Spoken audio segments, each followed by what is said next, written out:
Hello hello hello everyone, কি অবস্থা সবার? কেমন আছেন আপনারা? সবাইকে স্বাগত জানাচ্ছি আমাদের আজকের গুণগত রসায়নের সেগমেন্ট 1-এর লাস্ট ক্লাসে। আজকে আমাদের 16 নম্বর লেকচার এবং আজকের ক্লাসের মাধ্যমেই তোমাদের সেগমেন্ট 1 শেষ হচ্ছে এবং আজকে আমি তোমাদের সিকিউ সলভ করাবো। একই সাথে তোমাদের বেশ কিছু আরো কিছু টপিক আছে, যে টপিকগুলো সম্পর্কে তোমাদেরকে আইডিয়া দিব। ওকে, তো সবাই ঠিকঠাক মতো আমাকে দেখতে পাচ্ছ কিনা, আমাকে ঠিক মতো শোনা যাচ্ছে কিনা ক্লিয়ারলি একটু কমেন্ট করে জানাবা। এবং তোমাদের প্রত্যেকের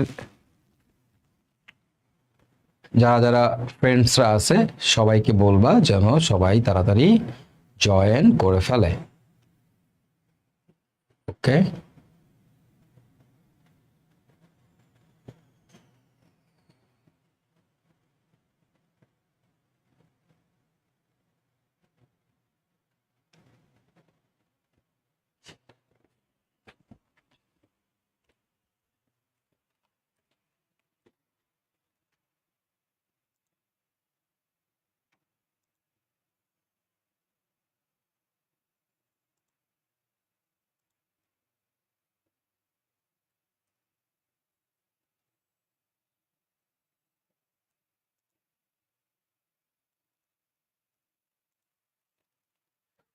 ওকে, আলহামদুলিল্লাহ ভালো আছি। তোমরা কেমন আছো? আমি একটু সবাইকে মেনশন করে দিই।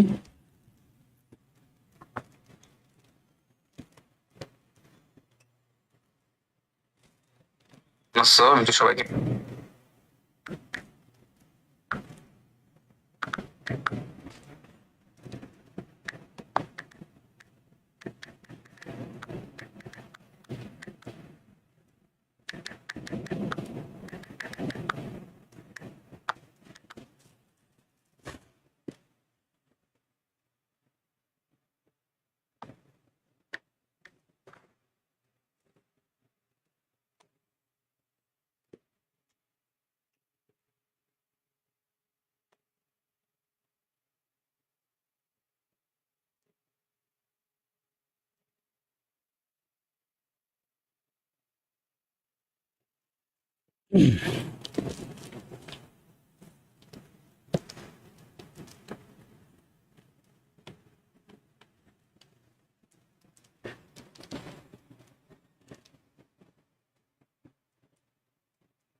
ওকে, তো চলো শুরু করি আমরা আমাদের আজকের লেকচার ভাইয়ারা। হ্যাঁ, ওকে আসো। আজকে আমরা মেইনলি তিনটা টপিক নিয়ে মেইনলি আগে কথা বলবো। একটা হচ্ছে অরবিট, একটা হচ্ছে আমাদের অরবিটাল এবং আরেকটা হচ্ছে নোড। ঠিক আছে, অরবিট, অরবিটাল এবং আরেকটা হচ্ছে নোড, এই তিনটা টপিক নিয়ে আমরা কথা বলবো। তো ফার্স্টেই দেখো, অরবিট মানে কি, অরবিটাল মানে কি, নোড মানে কি, এগুলো কিন্তু তোমরা জানো। যেমন আমরা সবাই মোটামুটি এই জিনিসটা জানি, এটা সম্পর্কে সবারই কম বেশি আইডিয়া আছে। আমাদের যে প্রত্যেকটা অরবিট আছে, খেয়াল করো, আমাদের কোনো একটা পরমাণুর মধ্যে প্রতিটা অরবিট মানে কি কক্ষপথ, তাই না? তো আমরা জানি আমাদের যে অরবিট আছে, এই অরবিটের মধ্যে কে থাকে বলো তো ভাইয়েরা? প্রতিটা অরবিটের মধ্যে কয়েকটা কি আছে, কয়েকটা উপশক্তি স্তর আছে, তাই না? এটা কিন্তু তোমরা সবাই কম বেশি জানো যে আমাদের অরবিটের মধ্যে কি আছে, অনেকগুলো উপশক্তি স্তর আছে। প্রত্যেকটা অরবিটের মধ্যে কতগুলা উপশক্তি স্তর আছে, এটা কিন্তু আমরা মোটামুটি সবাই জানি। আবার এই প্রতিটা উপশক্তি স্তরের মধ্যে আবার কতগুলা কি আছে, প্রতিটা উপশক্তি স্তরের মধ্যে কতগুলা অরবিটাল আছে। এই প্রত্যেকটা উপশক্তি স্তরের মধ্যে আবার অনেকগুলা অরবিটাল আছে। মানে একটা পরমাণুর ভেতরে কি থাকে, অরবিট থাকে। পরমাণুর ভেতরে থাকে অরবিট, সেই অরবিটের ভেতরে থাকে আবার অনেকগুলো উপশক্তি স্তর, সেই উপশক্তি স্তরগুলোর ভিতরে থাকে আবার অরবিটাল, যেটা আমরা অলরেডি পড়ে ফেলছি, যেটা আমরা অলরেডি জানি। তাহলে প্রতিটা অরবিটের মধ্যে অনেকগুলো উপশক্তি স্তর থাকে, আবার প্রতিটা উপশক্তি স্তরের মধ্যে অনেকগুলো অরবিটাল থাকে। অরবিট আর অরবিটাল কিন্তু সেম জিনিস না, যেটা আমরা অলরেডি পড়ে ফেলছি, অনেকবার আমরা এই জিনিসগুলো নিয়ে আলোচনা করছি। এখন অরবিট কোনগুলা? অরবিট হচ্ছে এই যে আমাদের 1 নাম্বার কক্ষপথ, আমাদের কে নাম্বার কক্ষপথ, আমাদের এল নাম্বার কক্ষপথ, এম নাম্বার কক্ষপথ, আমাদের এন নাম্বার কক্ষপথ, তাই না? কে এল এম এন, তারপরে কি dot dot dot dot dot. এই যে কে মানে কি, কে মানে হচ্ছে আমাদের 1 নাম্বার কক্ষপথ, এল মানে হচ্ছে আমাদের 2 নাম্বার কক্ষপথ, এম মানে হচ্ছে আমাদের 3 নাম্বার কক্ষপথ, আর এন মানে হচ্ছে আমাদের 4 নাম্বার কক্ষপথ। এগুলাকে বলি হচ্ছে আমরা অরবিট। প্রতিটা কক্ষপথ নাম্বারকে আমরা বলি অরবিট। এখন এরকম আমাদের প্রতিটা অরবিটের মধ্যে আবার কি আছে, অনেকগুলো উপশক্তি স্তর আছে। এই উপশক্তি স্তর কোনগুলা? উপশক্তি স্তরগুলো হচ্ছে আমাদের যেমন এস একটা উপশক্তি স্তর, আমাদের পি একটা উপশক্তি স্তর, আমাদের ডি একটা উপশক্তি স্তর, আমাদের এফ একটা উপশক্তি স্তর, তাই না? এগুলো হচ্ছে উপশক্তি স্তর। এই যেমন এস, তারপরে পি, তারপরে হচ্ছে আমাদের ডি, তারপর হচ্ছে আমাদের এফ। এগুলা সব হচ্ছে আমাদের কি বলতো, উপশক্তি স্তর, তাই না? এসপিডিএফ। এই যে এসপিডিএফ, প্রতিটা উপশক্তি স্তরের মধ্যে আবার অনেকগুলা কি থাকে, অনেকগুলো হচ্ছে অরবিটাল থাকে। যেমন এস উপশক্তি স্তর একটাই অরবিটাল, এসি, তো সেটাকে আমরা বলি এস উপশক্তি স্তরও বলতে পারি, আবার এস অরবিটালও বলি। এই জন্য এস কে অরবিটাল উপশক্তি স্তর দুইটাই বলে। কিন্তু পি উপশক্তি স্তরের মধ্যে তোমরা জানো যে পি উপশক্তি স্তরের মধ্যে আবার অনেকগুলো অরবিটাল থাকে, যেমন p x, p y, p z. এগুলো হচ্ছে আমাদের কি বলতো, উপশক্তি মানে অরবিটাল। এই পি এক্স হচ্ছে একটা অরবিটাল, পি ওয়াই হচ্ছে একটা অরবিটাল, পি জেড হচ্ছে আমাদের একটা অরবিটাল। এই প্রত্যেকটাকে আমরা বলি অরবিটাল। আবার আমরা যেমন আমরা দেখছি ডি এর ক্ষেত্রে ডি এক্স ওয়াই, এটা ডি ওয়াই জেড, এগুলো দেখে আসছি আমরা আগে। তারপরে ডি জেড এক্স, ডি এর মধ্যে 5টা ভাগ আছে। তারপরে কি d x square Y square, আরেকটা কি ডি জেড স্কোয়ার। এই ডি এর মধ্যে 5টা ভাগ আছে। এটা হচ্ছে ডি এর 5টা অরবিটাল। এরকম এফ এর মধ্যে কয়টা ভাগ আছে? 7টা ভাগ আছে। এগুলো হচ্ছে আমাদের অরবিটাল, আর এগুলো হচ্ছে আমাদের উপশক্তি স্তর, এগুলো হচ্ছে আমাদের অরবিট। এগুলো আমরা গতদিন অলরেডি পড়ছি। এই এস মানে কি জানো? এস মানে হচ্ছে শার্প, মানে এস ওয়ার্ডটা কোথা থেকে আসছে? শার্প থেকে আসছে। পি মানে কি? পি মানে হচ্ছে প্রিন্সিপাল, পি মানে হচ্ছে আমাদের প্রিন্সিপাল, ওকে, প্রিন্সিপাল প্রিন্সিপাল। ডি মানে কি? ডি মানে ডিফিউজড, ডি মানে হচ্ছে ডিফিউজ। এগুলো অনেক মিনিং আছে, বাট এগুলো তোমাদের এখন আপাতত জানার দরকার নাই, কাজে লাগে না। আর এফ মানে হচ্ছে ফান্ডামেন্টাল, এফ মানে হচ্ছে ফান্ডামেন্টাল, ওকে। প্রত্যেকটারই মিনিং আছে, মানে শার্প কেন আসছে, প্রিন্সিপাল কেন আসছে, ডিফিউজড কেন আসছে, ফান্ডামেন্টাল, এগুলো বর্ণালী রেখা থেকে আসছে, ঠিক আছে? বর্ণালী, বিভিন্ন ধরনের বর্ণালী রেখা থেকে আসছে। যাই হোক, ওগুলো নিয়ে আর ডিটেল আলোচনা এখন করতেছি না, তাহলে এগুলো পরবর্তীতে আবার অন্য এক সময় করা যাবে, বাট তোমাদের লাগে না, যেহেতু লাগে না, সো এরা সম্পর্কে জেনে সময় নষ্ট করার দরকার নেই। মানে মনে রাখবা, এস মানে প্রিন্সিপাল, পি মানে সরি এস মানে শার্প, পি মানে প্রিন্সিপাল, ডি মানে ডিফিউজ, আর এফ মানে হচ্ছে ফান্ডামেন্টাল। এই যে এসপিডিএফ, এগুলো কোনটার নাম কি? হ্যাঁ, আমরা তো জানি এসপিডিএফ। তো এস মানে কি? শার্প, পি মানে কি? প্রিন্সিপাল, ডি মানে কি? ডিফিউজ, আর এফ মানে কি? ফান্ডামেন্টাল। ওকে ফাইন, মোটামুটি এইটুকু মোটামুটি তোমরা সবাই জানো, এগুলো সম্পর্কে তোমাদের সবারই আইডিয়া আছে। এখন এই উপশক্তি স্তরগুলোর আকৃতি কেমন? এস উপশক্তি স্তর, পি উপশক্তি স্তর, ডি এবং এফ এর আকৃতি কেমন? এই উপশক্তি স্তরের আকৃতি সম্পর্কে আমাদের কে বলছে বলো তো? উপশক্তি স্তরের আকৃতি সম্পর্কে আমাদের আইডিয়া দিছে কে? তোমাদের নিশ্চয়ই মনে থাকার কথা, এই উপশক্তি স্তর সম্পর্কে আমাদের কে আইডিয়া দিছে? উপশক্তি স্তর সম্পর্কে আমাদের আইডিয়া দিছে সমারফিল্ড। কে দিছে বলো তো? এই উপশক্তি স্তরের আকৃতি সম্পর্কে কে বলছে? সমারফিল্ড বলছে। আমরা সমারফিল্ডের অ্যাটমিক মডেল পড়ছিলাম না? অলরেডি পড়ে আসছি। সমারফিল্ডের অ্যাটমিক মডেল কিন্তু আমরা অলরেডি পড়ে আসছি, তাই না?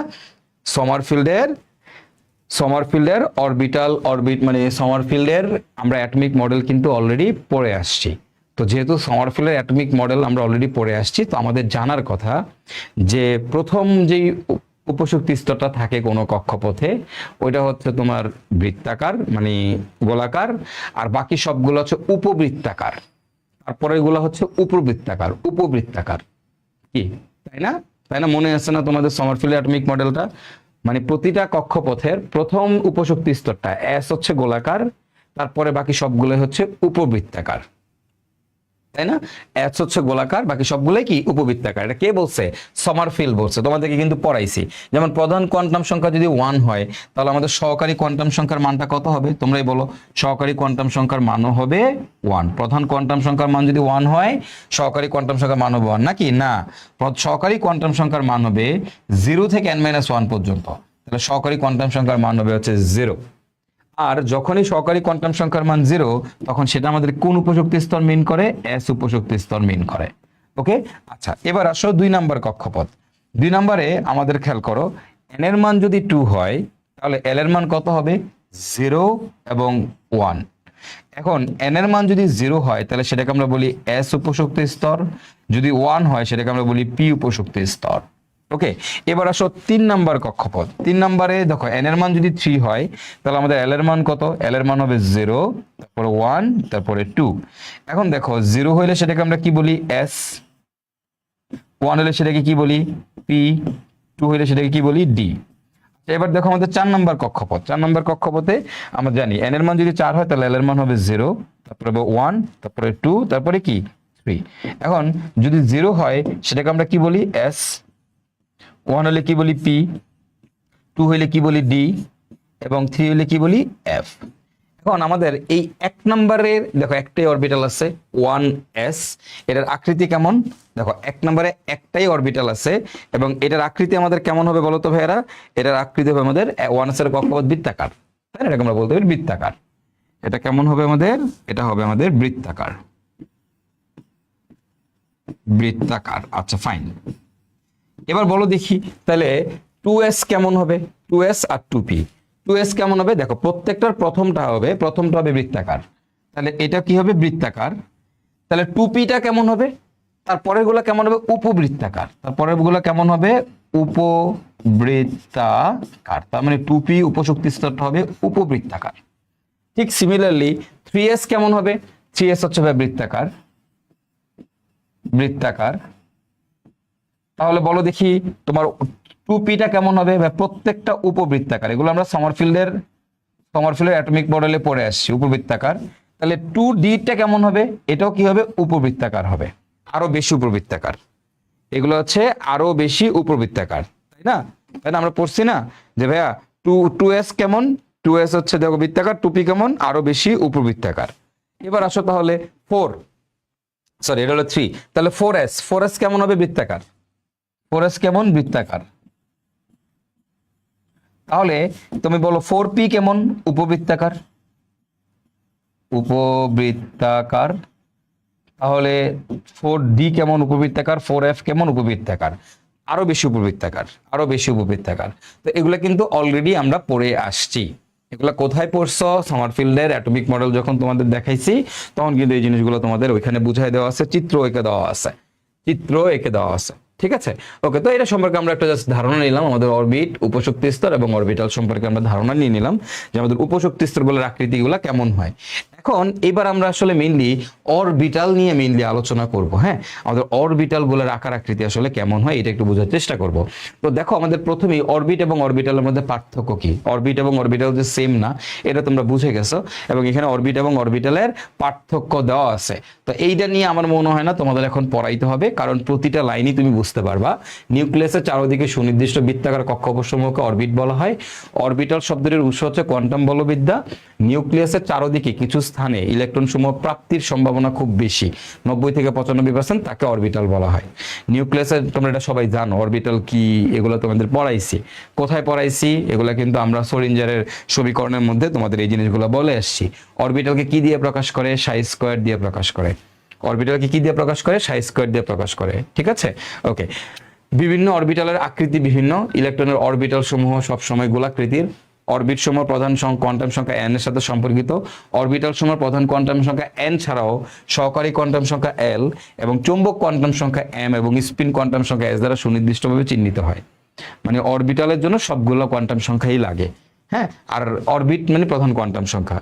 অরবিটাল সমূহকে কে এল এম এন ও প্রভৃতি দ্বারা চিহ্নিত করা হয়, আর অরবিটাল সমূহকে এসপি ডি এইচ ইত্যাদি দ্বারা চিহ্নিত করা। এটা আসলে মানে এভাবে না, এটাকে তুমি এভাবে দিতে পারো, এই যে p x p y s p x d x y এইভাবে প্রভৃতি দ্বারা চিহ্নিত করা হয়, ঠিক আছে। যাই হোক, ওটা লেখছে, তুমি এভাবে লিখবো অরবিটাল সমূহকে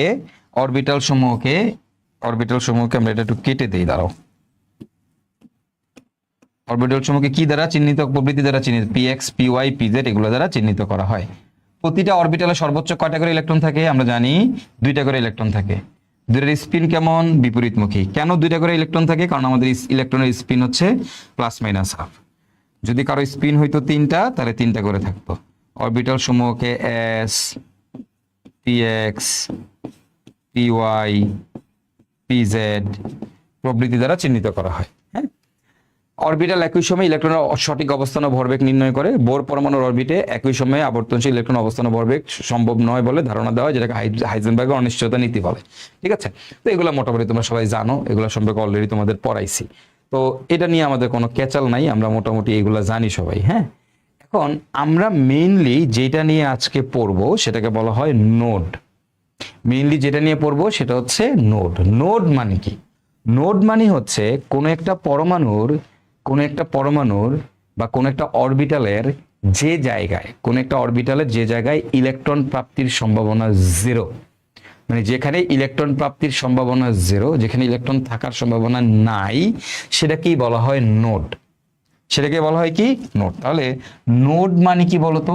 নোড মানে হচ্ছে যেখানে ইলেকট্রন প্রাপ্তির সম্ভাবনা জিরো। নোড নিয়ে অনেক ডিটেল আলোচনা আছে।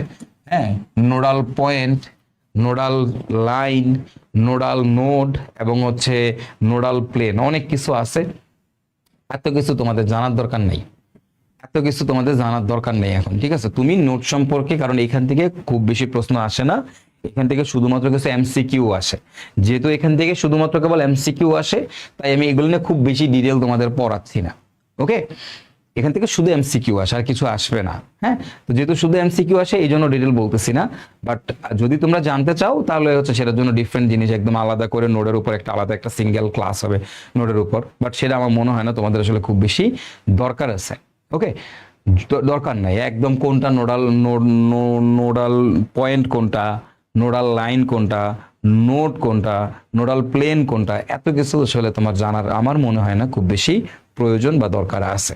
ওকে, আচ্ছা এখন শুনো তো কি বলছি, নোড মানে কি? নোড মানে জিনিসটাকে একটু বুঝো, যে আমি তোমাকে কি বলছি যে অরবিটাল মানে কি? অরবিটাল মানে হচ্ছে যেখানে ইলেকট্রন পাওয়ার সম্ভাবনা সবচেয়ে বেশি, যেখানে ইলেকট্রন পাওয়ার সম্ভাবনা সব থেকে বেশি, অর্থাৎ যেখানে ইলেকট্রন প্রাপ্তির সম্ভাবনা হচ্ছে প্রায় 100%, সেটাকে বলা হয় অরবিটাল, তাই না? 90 থেকে 95% বা 99%, মানে যেখানে ইলেকট্রন পাওয়ার সম্ভাবনা সর্বোচ্চ, সেটাকে বলা হয় হচ্ছে অরবিটাল।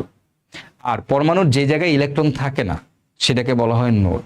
তাহলে যেখানে কোন একটা অরবিটালের যে স্থানে ইলেকট্রন প্রাপ্তির সম্ভাবনা জিরো তাকে বলা হয় নোড। তোমার এইখান থেকে তাহলে যেখানে ইলেকট্রন প্রাপ্তির সম্ভাবনা, যেখানে ইলেকট্রন প্রাপ্তির সম্ভাবনা জিরো, যেখানে ইলেকট্রন প্রাপ্তির সম্ভাবনা জিরো, সেটা কি বলা হয় হচ্ছে নোড। যেমন চিন্তা করো, ধরো এটা হচ্ছে আমাদের কোন একটা পরমাণুর নিউক্লিয়াস। ওকে, এটা হচ্ছে একটা নিউক্লিয়াস এবং ধরো এইখানে ইলেকট্রন আছে। মনে করো, ধরে নাও যে একটা পরমাণুর নিউক্লিয়াস এবং এই জায়গাতে সব ইলেকট্রন গুলো আছে। তাহলে দেখি যে একটা ফাঁকা জায়গা আছে না, এখানে একটা কি আছে, ফাঁকা জায়গা আছে না। এই যে ফাঁকা জায়গাটা, এই ফাঁকা জায়গায় যেখানে ইলেকট্রন পাওয়ার চান্স নাই, যেখানে ইলেকট্রন থাকার চান্স নাই, সেটাকেই বলা হয় নোড। সেটাকে কি বলা হয়? নোড। তাহলে কি বলছি যে দেখো, নিউক্লিয়াসের চারপাশে কে থাকে? ইলেকট্রন থাকে। নিউক্লিয়াসের চারপাশে হচ্ছে ইলেকট্রন থাকে। তো এই যে নিউক্লিয়াসের চারপাশে তোমার ইলেকট্রন আছে, এই যেই জায়গাতে ইলেকট্রন থাকবে না, কোন একটা পরমাণুর যেই স্থানটাতে ইলেকট্রন থাকে না, সেটা কি বলা হয় হচ্ছে তোমার নোড। সেটা কি বলা হয়? নোড। ঠিক আছে, তাহলে নোড কি বুঝে গেছো? হ্যাঁ, আচ্ছা এখন নোডাল পয়েন্ট একটা, নোডাল লাইন একটা, নোডাল প্লেন একটা, এগুলো নিয়ে একটু পরে আসতেছি। বাট আপাতত জাস্ট এইটুক বুঝো যে নোড জিনিসটা কি। ঠিক আছে, আমি দরকার এগুলো তোমরা জানতে চাইলে তোমাদেরকে পরে আলাদা করে পড়াবো।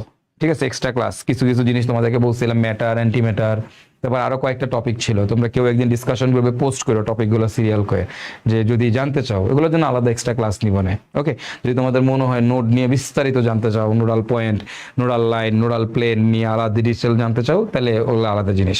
বাট মেইনলি যেটা লাগে পরীক্ষায় যতটুকু দরকার, যেখান থেকে প্রশ্ন আসে, যেখান থেকে বোর্ডে প্রশ্ন আসে, যেখান থেকে অ্যাডমিশনে প্রশ্ন আসবে, ততটুকু জিনিস তোমাদের পড়াই দিচ্ছি। হ্যাঁ, তাহলে নোড মানে যেখানে ইলেকট্রন থাকার চান্স হচ্ছে 0%, যেখানে ইলেকট্রন থাকতে পারে না, সেটা কি আমরা বলি হচ্ছে আমাদের নোড। এখন তোমরা মোটামুটি সবাই জানো যে সাই স্কয়ার, হ্যাঁ সাই স্কয়ার মানে কি? অরবিটাল। এটা আমরা মোটামুটি জানি। সাই স্কয়ার মানে হচ্ছে যেখানে ইলেকট্রন প্রাপ্তির সম্ভাবনা, মানে অরবিটাল। সাই স্কয়ারকে আমরা কি বলি? সাই স্কয়ারকে আমরা বলি হচ্ছে আমাদের অরবিটাল, তাই না? এখন এই যে সাই স্কয়ার মানে কি ইলেকট্রন প্রাপ্তির সম্ভাবনা। সাই স্কয়ার মানে হচ্ছে আমাদের ইলেকট্রন প্রাপ্তির সম্ভাবনা। তোমরা জানো কোন একটা জিনিসের অরবিটালকে আমরা কি দ্বারা প্রকাশ করি, সাই স্কয়ার দ্বারা প্রকাশ করি, তাই না? এখন তুমি বলো, তুমি একটু নিজে চিন্তা করে বলো যে এই যে সাই স্কয়ার আছে আমাদের, হ্যাঁ এই যে সাই স্কয়ার আছে, খেয়াল করো সাই স্কয়ার। তো সাই স্কয়ারের কয়টা, দেখো সাই স্কয়ার যে যেখানে ইলেকট্রন প্রাপ্তির সম্ভাবনা সবচেয়ে বেশি, যেখানে ইলেকট্রন প্রাপ্তির সম্ভাবনা সব থেকে বেশি, সেটাকে আমরা কি বলি, সেই স্থানটাকে কি বলি, অরবিটাল বলি, অরবিটাল বলি, তাই না? সাই স্কয়ার মানে হচ্ছে ইলেকট্রন প্রাপ্তির সম্ভাবনা। হ্যাঁ, সাই স্কয়ারকে কি দ্বারা মানে অরবিটালকে কি দ্বারা প্রকাশ করে, সাই স্কয়ার দ্বারা প্রকাশ করে। এটা কোথায় দেখছো, এটা আমাদের হাইজেনবার্গের আনসার্টেনিটি প্রিন্সিপালে দেখছো, হাইজেনবার্গের অনিশ্চয়তা নীতির মধ্যে দেখছো। তো এই যে সাই স্কয়ার, এই সাই স্কয়ারের সর্বোচ্চ ভ্যালু এবং সর্বনিম্ন ভ্যালু কত বলো তো? সাই স্কয়ার সর্বনিম্ন কত হইতে পারে, মানে কোন এক জায়গায় ইলেকট্রন প্রাপ্তির সম্ভাবনা সর্বনিম্ন কত হইতে পারে, আর কোন একটা জায়গায় ইলেকট্রন প্রাপ্তির সম্ভাবনা সর্বোচ্চ কত হইতে পারে বলো তো দেখি। সাই স্কয়ারকে আমরা অরবিটাল কেন বলি? সাই স্কয়ার মানে হচ্ছে যেখানে ইলেকট্রন থাকার সম্ভাবনা সব থেকে বেশি কোন একটা পরমাণুর, ওই যে তোমাদের বলছিলাম না, তোমার বাসা, তোমার রুমটা হচ্ছে তোমার জন্য অরবিটাল। ওই যে তোমার রুম, তোমার যে রুম বলছিলাম, তোমাদেরকে কোয়ান্টাম সংখ্যা পড়ানোর সময়, সোলিঞ্জার পড়ানোর সময় বলছিলাম না, তুমি যে জায়গাটাতে থাকো, তোমার যে রুম, ওই রুমটা হচ্ছে তোমার জন্য অরবিটাল, তাই না? এখন এখন একটা জায়গায় তোমাকে প্রাপ্তির সর্বোচ্চ সম্ভাবনা কত, সর্বোচ্চ সম্ভাবনা কত এবং সর্বনিম্ন সম্ভাবনা কত? দেখো সর্বোচ্চ সম্ভাবনা যে তোমাকে আমি 100% তোমাকে পাচ্ছি, সর্বোচ্চ সম্ভাবনা হচ্ছে 1। সাই স্কয়ারের ম্যাক্সিমাম ভ্যালু হইতে পারে 1, সাই স্কয়ারের মিনিমাম ভ্যালু হইতে পারে 0। মানে আমি তোমারে পাইলাম না, তোমার রুমের মধ্যে গেলাম, কি তোমার রুমের মধ্যে আমি পাইলাম না, অথবা তোমার আমি পাইছি, তাহলে তোমাকে আমি পাইছি মানে হচ্ছে সম্ভাবনা হচ্ছে 1, তোমাকে পাওয়ার সম্ভাবনা 1 সর্বোচ্চ, আর সর্বনিম্ন কত, 0। মানে এই জায়গাতে তোমার পাওয়ার সম্ভাবনা নাই। বলো যেই জায়গাতে ইলেকট্রনের পাওয়ার সম্ভাবনা নাই সেটারে কি বলে? যেই জায়গাতে ইলেকট্রন প্রাপ্তির সম্ভাবনা 0, কি বলছি, যেখানে ইলেকট্রন প্রাপ্তির সম্ভাবনা 0 সেটাকে কি বলে? সেটাকে বলা হয়, এই যে সাই স্কয়ার মানে কি, সাই স্কয়ার মানে হচ্ছে ইলেকট্রন প্রাপ্তির সম্ভাবনা, ইলেকট্রন প্রাপ্তির সম্ভাবনা। ওকে, এখন যেখানে ইলেকট্রন প্রাপ্তির সম্ভাবনা 0 সেটাকে আমরা কি বলি, সেটাকে আমরা বলি হচ্ছে আমাদের নোড। ওকে, যেখানে সাই স্কয়ারের মান যদি 0 হয় তাহলে সেটাকে বলা হয় নোড, আর সাই স্কয়ারের ভ্যালু যদি 1 হয় সেটাকে কি বলে, সেটাকে বলা হয় অরবিটাল। এটাকে বলা হয় অরবিটাল। সাই স্কয়ারের ভ্যালু যদি 1 হয় সেটাকে আমরা কি বলবো, এটাকে আমরা বলবো হচ্ছে আমাদের অরবিটাল। যেখানে ইলেকট্রন প্রাপ্তির সম্ভাবনা সবচেয়ে বেশি সেটা কি আমরা বলবো হচ্ছে আমাদের অরবিটাল। এখন দেখো নোড হচ্ছে আমাদের মানে দুই ধরনের নোড আছে, একটাকে বলা হয় রেডিয়াল নোড এবং আরেকটাকে বলা হয় অ্যাঙ্গুলার নোড। ওকে, একটা হচ্ছে রেডিয়াল নোড এবং আরেকটাকে কি বলে ভাইয়া, অ্যাঙ্গুলার নোড। হ্যাঁ, রেডিয়াল নোড এবং অ্যাঙ্গুলার নোড। তো চলো দেখি যে নোড কয় ধরনের। এই নোড হচ্ছে আবার দুই ধরনের, মানে দুই ধরনের নোড আছে পরমাণুর মধ্যে যেখানে ইলেকট্রন প্রাপ্তির সম্ভাবনা 0। তো দুই ধরনের নোড আছে কোথায়, একটা পরমাণুর মধ্যে দুই ধরনের নোড দেখতে পাবো, কোন একটা অরবিটাল আমরা দুই ধরনের নোড দেখতে পাবো। তো একটাকে বলা হয় রেডিয়াল নোড, রেডিয়াল নোড। হ্যাঁ, তাহলে নোড কয় ধরনের, দুই ধরনের। একটাকে বলা হয় অ্যাঙ্গুলার নোড।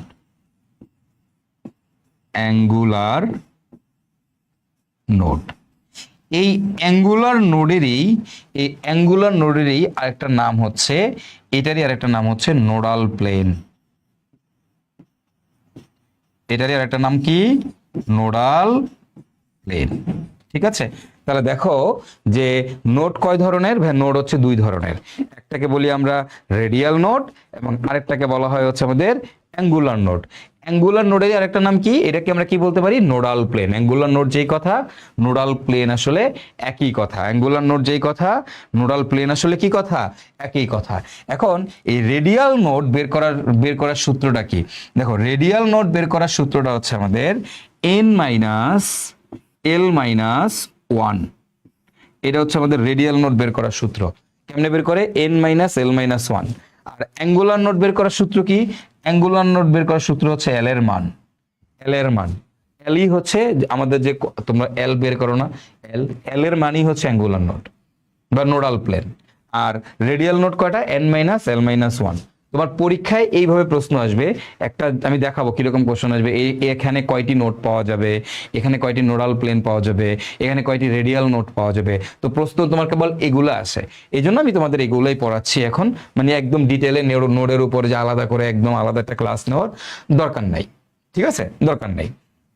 এবার আসো, আমি তারপরে তোমাদের বুঝাই দিব একটু পরে যে নোড আসলে কোথায়, কেন এটার নোডের মান 1, কেন এটা নোডের মান 2, এগুলো নিয়ে আমি সামনে আলোচনা করব। চিল থাকো একটু। এবার আসো, এখন রেডিয়াল নোডের মান হচ্ছে n minus L minus one, এবং অ্যাঙ্গুলার নোডের মান কত? অ্যাঙ্গুলার নোডের মান হচ্ছে আমাদের এল। অ্যাঙ্গুলার নোডের মান হচ্ছে আমাদের এল। তাহলে বলো তো দেখি, তাহলে মোট নোড কয়টা? তাহলে সুতরাং টোটাল নোড কয়টা বলো তো? সুতরাং টোটাল নোডের মান কত হবে? দুইটাই তো নোড, তাই না? রেডিয়াল নোডও নোড, অ্যাঙ্গুলার নোডও নোড। তাহলে টোটাল নোডের মান কত হবে বলো? টোটাল নোড কত? এইটা এবং এটার যোগফল। তো এইটা এবং এটার যোগফল কত দেখো তো? n minus L minus one plus L, এটার দুইটার যোগফল, এইটা এবং এটার যোগফল। তো দেখো এল এল কাটাকাটি চলে যায়, কাটাকাটি চলে গেলে এখানে থাকতেছে কি? n minus one. তো এইটাই হচ্ছে আমাদের টোটাল নোডের সংখ্যা। তোমাকে বলে দিবে মাঝে মধ্যে যে এই উপশক্তি স্তরে কত, মানে টু এস এ কয়টি নোট পাওয়া যাবে, 2p তে কয়টি নোট পাওয়া যাবে, 3p তে কয়টি নোট পাওয়া যাবে। ঠিক আছে, ধরো আমি তোমাকে বললাম এইখানে, লাইক ধরো এরকম বললাম যে আমার কাছে আছে 2s, ধরো তোমার আমি বললাম 2s।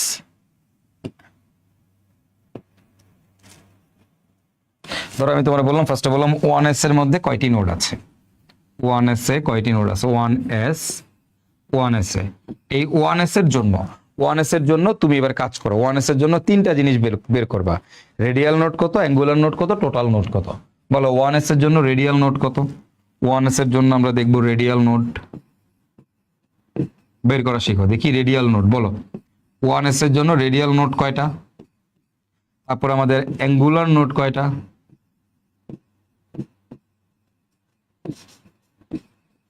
অ্যাঙ্গুলার নোড কয়টা? এবং আমাদের টোটাল নোড কয়টা?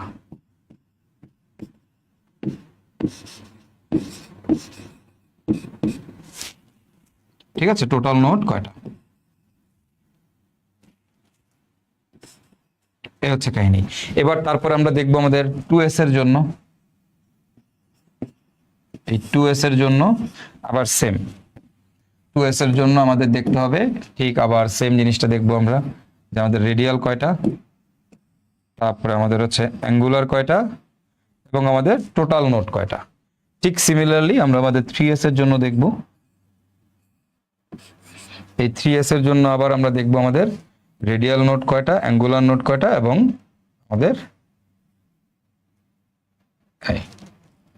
এবং আমাদের হচ্ছে টোটাল নোড কয়টা। বের করো দেখি আসো। তাহলে অ্যাঙ্গুলার নোডের মান কত দেখো তো। তার মানে 1s এর মধ্যে রেডিয়াল নোডের মান কত? 1s এর মধ্যে রেডিয়াল নোড দেখো, নোড মানে কি? n minus angular radial node n minus L minus one. তাহলে n এর মান কত 1s এর জন্য? 1 মাইনাস এল এর মান কত? 0, তারপরে মাইনাস কত? 1 ইকুয়াল টু কত? 0। তারপরে দেখো অ্যাঙ্গুলার নোডের মান কত? অ্যাঙ্গুলার নোড মানে হচ্ছে এল এর মান কত? এল এর মান হচ্ছে 0। তাহলে এবার তুমি বলো দেখো টোটাল নোড কয়টা? টোটাল নোড হচ্ছে 0। তার মানে দেখো 1s এর মধ্যে কোনো নোড নাই, একমাত্র অরবিটাল যেখানে কোনো নোড পাওয়া যায় না, একমাত্র অরবিটাল যেখানে কোনো নোড পাওয়া যায় না। তাহলে আমরা একটু লিখে রাখি, 1s একমাত্র অরবিটাল যেখানে কোনো নোড নেই, 1s একমাত্র অরবিটাল যেখানে কোনো নোড নাই। ওকে, লিখে রাখো যে 1s একমাত্র অরবিটাল, 1s একমাত্র অরবিটাল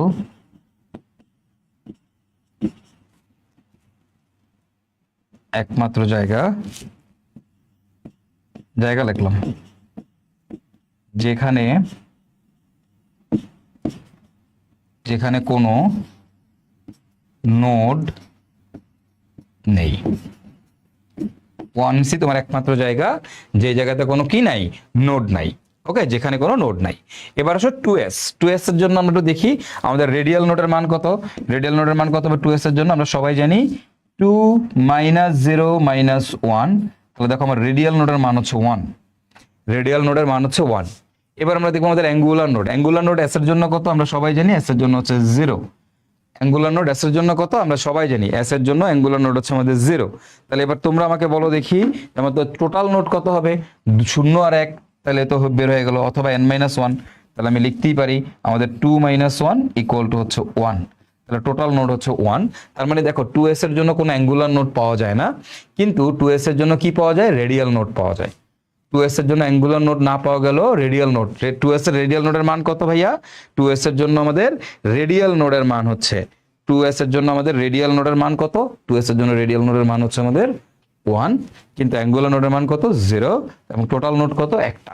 এবার তাহলে বলো দেখি 3s না দিয়ে এটাকে 3p দেই, 3p দিলাম, 3p। 3p এর জন্য রেডিয়াল নোডের মান কত? খেয়াল করো রেডিয়াল নোডের মান কত? 3 মাইনাস খেয়াল করো p এর জন্য l এর মান হচ্ছে 1, মাইনাস হচ্ছে 1 সূত্রের, ইকুয়াল টু কত আসতেছে? 1। এবার দেখো তো অ্যাঙ্গুলার নোডের মান কত? অ্যাঙ্গুলার নোড p এর জন্য অ্যাঙ্গুলার নোডের মান কত? দেখো p এর মানই তো আমাদের অ্যাঙ্গুলার নোড, তাই না? আমরা সবাই জানি p এর মানে কি? p এর মানে হচ্ছে আমাদের অ্যাঙ্গুলার নোড। তাহলে অ্যাঙ্গুলার নোড মানে হচ্ছে, সরি, l এর মানে অ্যাঙ্গুলার নোড, তো p এর জন্য l এর মান কত? 1। তাহলে অ্যাঙ্গুলার নোডের মানও হচ্ছে 1। তাহলে টোটাল নোড কত? টোটাল নোড হচ্ছে 3 - 1 ইকুয়াল টু আসতেছে কত? 2। ওকে, 3 - 1 ইকুয়াল টু কত আসতেছে? 2। 3 - 1 ইকুয়াল টু 2। ঠিক আছে, 2 আসবে। অথবা আমরা এইভাবেও করতে পারি, রেডিয়ালের 1 অ্যাঙ্গুলারের 1, 1 আর 1 যোগ করলে আসবে 2। তাহলে p এর জন্য আমাদের 3p এর জন্য রেডিয়াল নোডের মান হচ্ছে 1, অ্যাঙ্গুলার নোডের মান হচ্ছে 1, টোটাল নোডের মান হচ্ছে 2। এইভাবে আমরা কি করতে পারি? এইভাবে আমরা হচ্ছে আমাদের নোড বের করে ফেলতে পারি, যে টোটাল একটা উপশক্তি স্তরের মধ্যে কয়টা নোড আছে, কয়টা নোডাল প্লেন আছে, নোড কয়টা আছে, নোডাল প্লেন কয়টা আছে, এগুলো কিন্তু আমরা বের করে ফেলতে পারি। তো এটা বুঝার থেকেও, মানে কোনটা নোড কোনটা নোডাল প্লেন, এটা বুঝার থেকেও ইম্পর্টেন্ট জিনিস হচ্ছে, হ্যাঁ, এটা বুঝার থেকেও ইম্পর্টেন্ট জিনিস হচ্ছে তোমার এইটা ফাইন্ড আউট করা। এখান থেকে এইটা ফাইন্ড আউট করা যে হচ্ছে তোমার কোনটার মধ্যে কয়টা নোড আছে, কয়টা অ্যাঙ্গুলার নোড আছে, কয়টা নোডাল প্লেন আছে, এটা আইডেন্টিফাই করা। ওকে, আশা করি এটা তোমরা এখন সবাই বুঝে গেছো। তো চলো আমরা একটু দেখবো এটাকে। এবার আসো অরবিটাল। আমরা এই অরবিটালগুলোর নাম লিখছি s, p x, p y, p z, d x y, d y z, d z, Z x, x square, square, z square, f. হ্যাঁ, এখন নোডাল প্লেন, নোডাল প্লেন আমরা সবাই জানি এল এর মানি হচ্ছে নোডাল প্লেন, এল এর মানি হচ্ছে নোডাল প্লেন।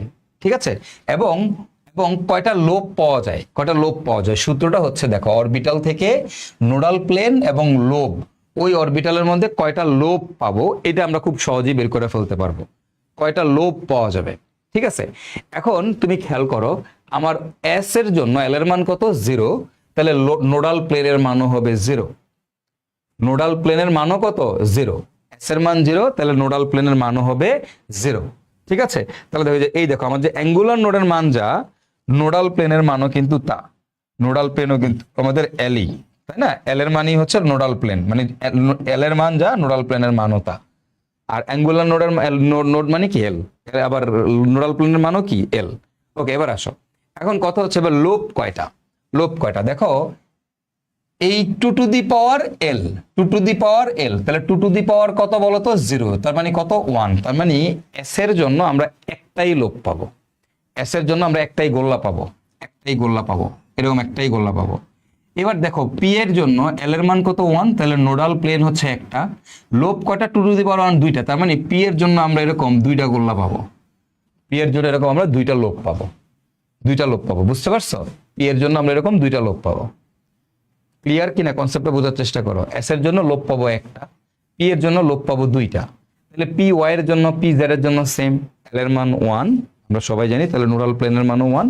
সূত্রটা কি? 2 টু দি পাওয়ার এল, তাহলে 2 টু দি পাওয়ার মানে 2টা করে লোব পাবো।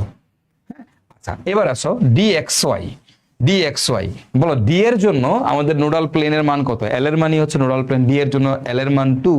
তাহলে এখন তোমরা বলো লোব কত হবে? 2 টু দি পাওয়ার 2 মানে 4। তার মানে ডি এর জন্য তুমি লোব পাবো হচ্ছে 4টা, এরকম ধরো 4টা লোব পাবো আর কি।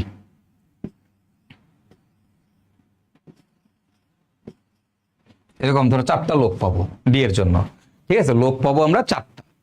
সেটাই আমরা একটু পরে আইকা তোমাদের দেখাবো যে আসলে কিরকম জিনিসটা হয়।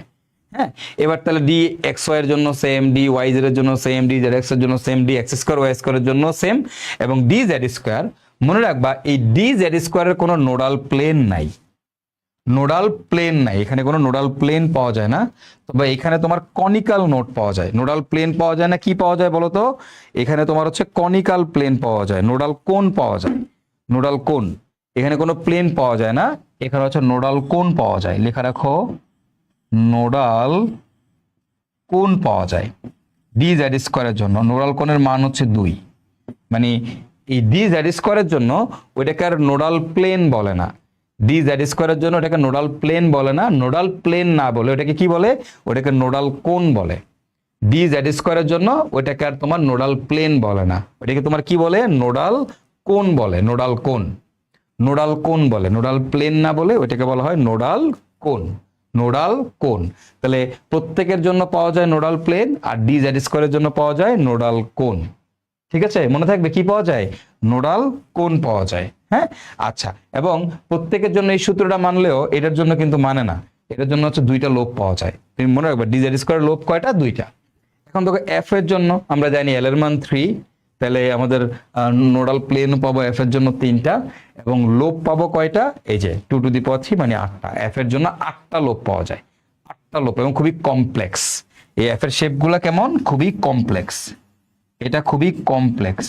ওকে, কয়টা লোপ পাবো? 8টা লোপ পাবো, 2 3 4, ওই ভিতরের দিকে এই দিকে, বুঝছো? এইভাবে 8টা লোপ পাওয়া যাবে আর কি। তার 5 6 7 8, এরকম 8টা লোপ পাওয়া যাবে, এবং খুবই কমপ্লেক্স স্ট্রাকচার। এফ এর ক্ষেত্রে যেহেতু 8টা লোপ পাওয়া যায়, তাই স্ট্রাকচারটা অনেক বেশি কমপ্লেক্স হয়ে যায়, অনেক কমপ্লেক্স হয়ে যায়। ঠিক আছে, লোভ মানে গোল্লা, সোজা কথা শেষ। লোভ মানে কি? গোল্লা, গোল্লা, গোল্লা গোল্লা পাবা। লোভ একটু পরে বুঝাইতেছি লোভ কি জিনিস। লোভ মানে হচ্ছে গোল্লা। ওকে, তাহলে এস এর জন্য লোভ হচ্ছে একটাই, পি এর জন্য লোভ কয়টা? 2টা, আর ডি এর জন্য লোভ পাচ্ছি কয়টা? 4টা।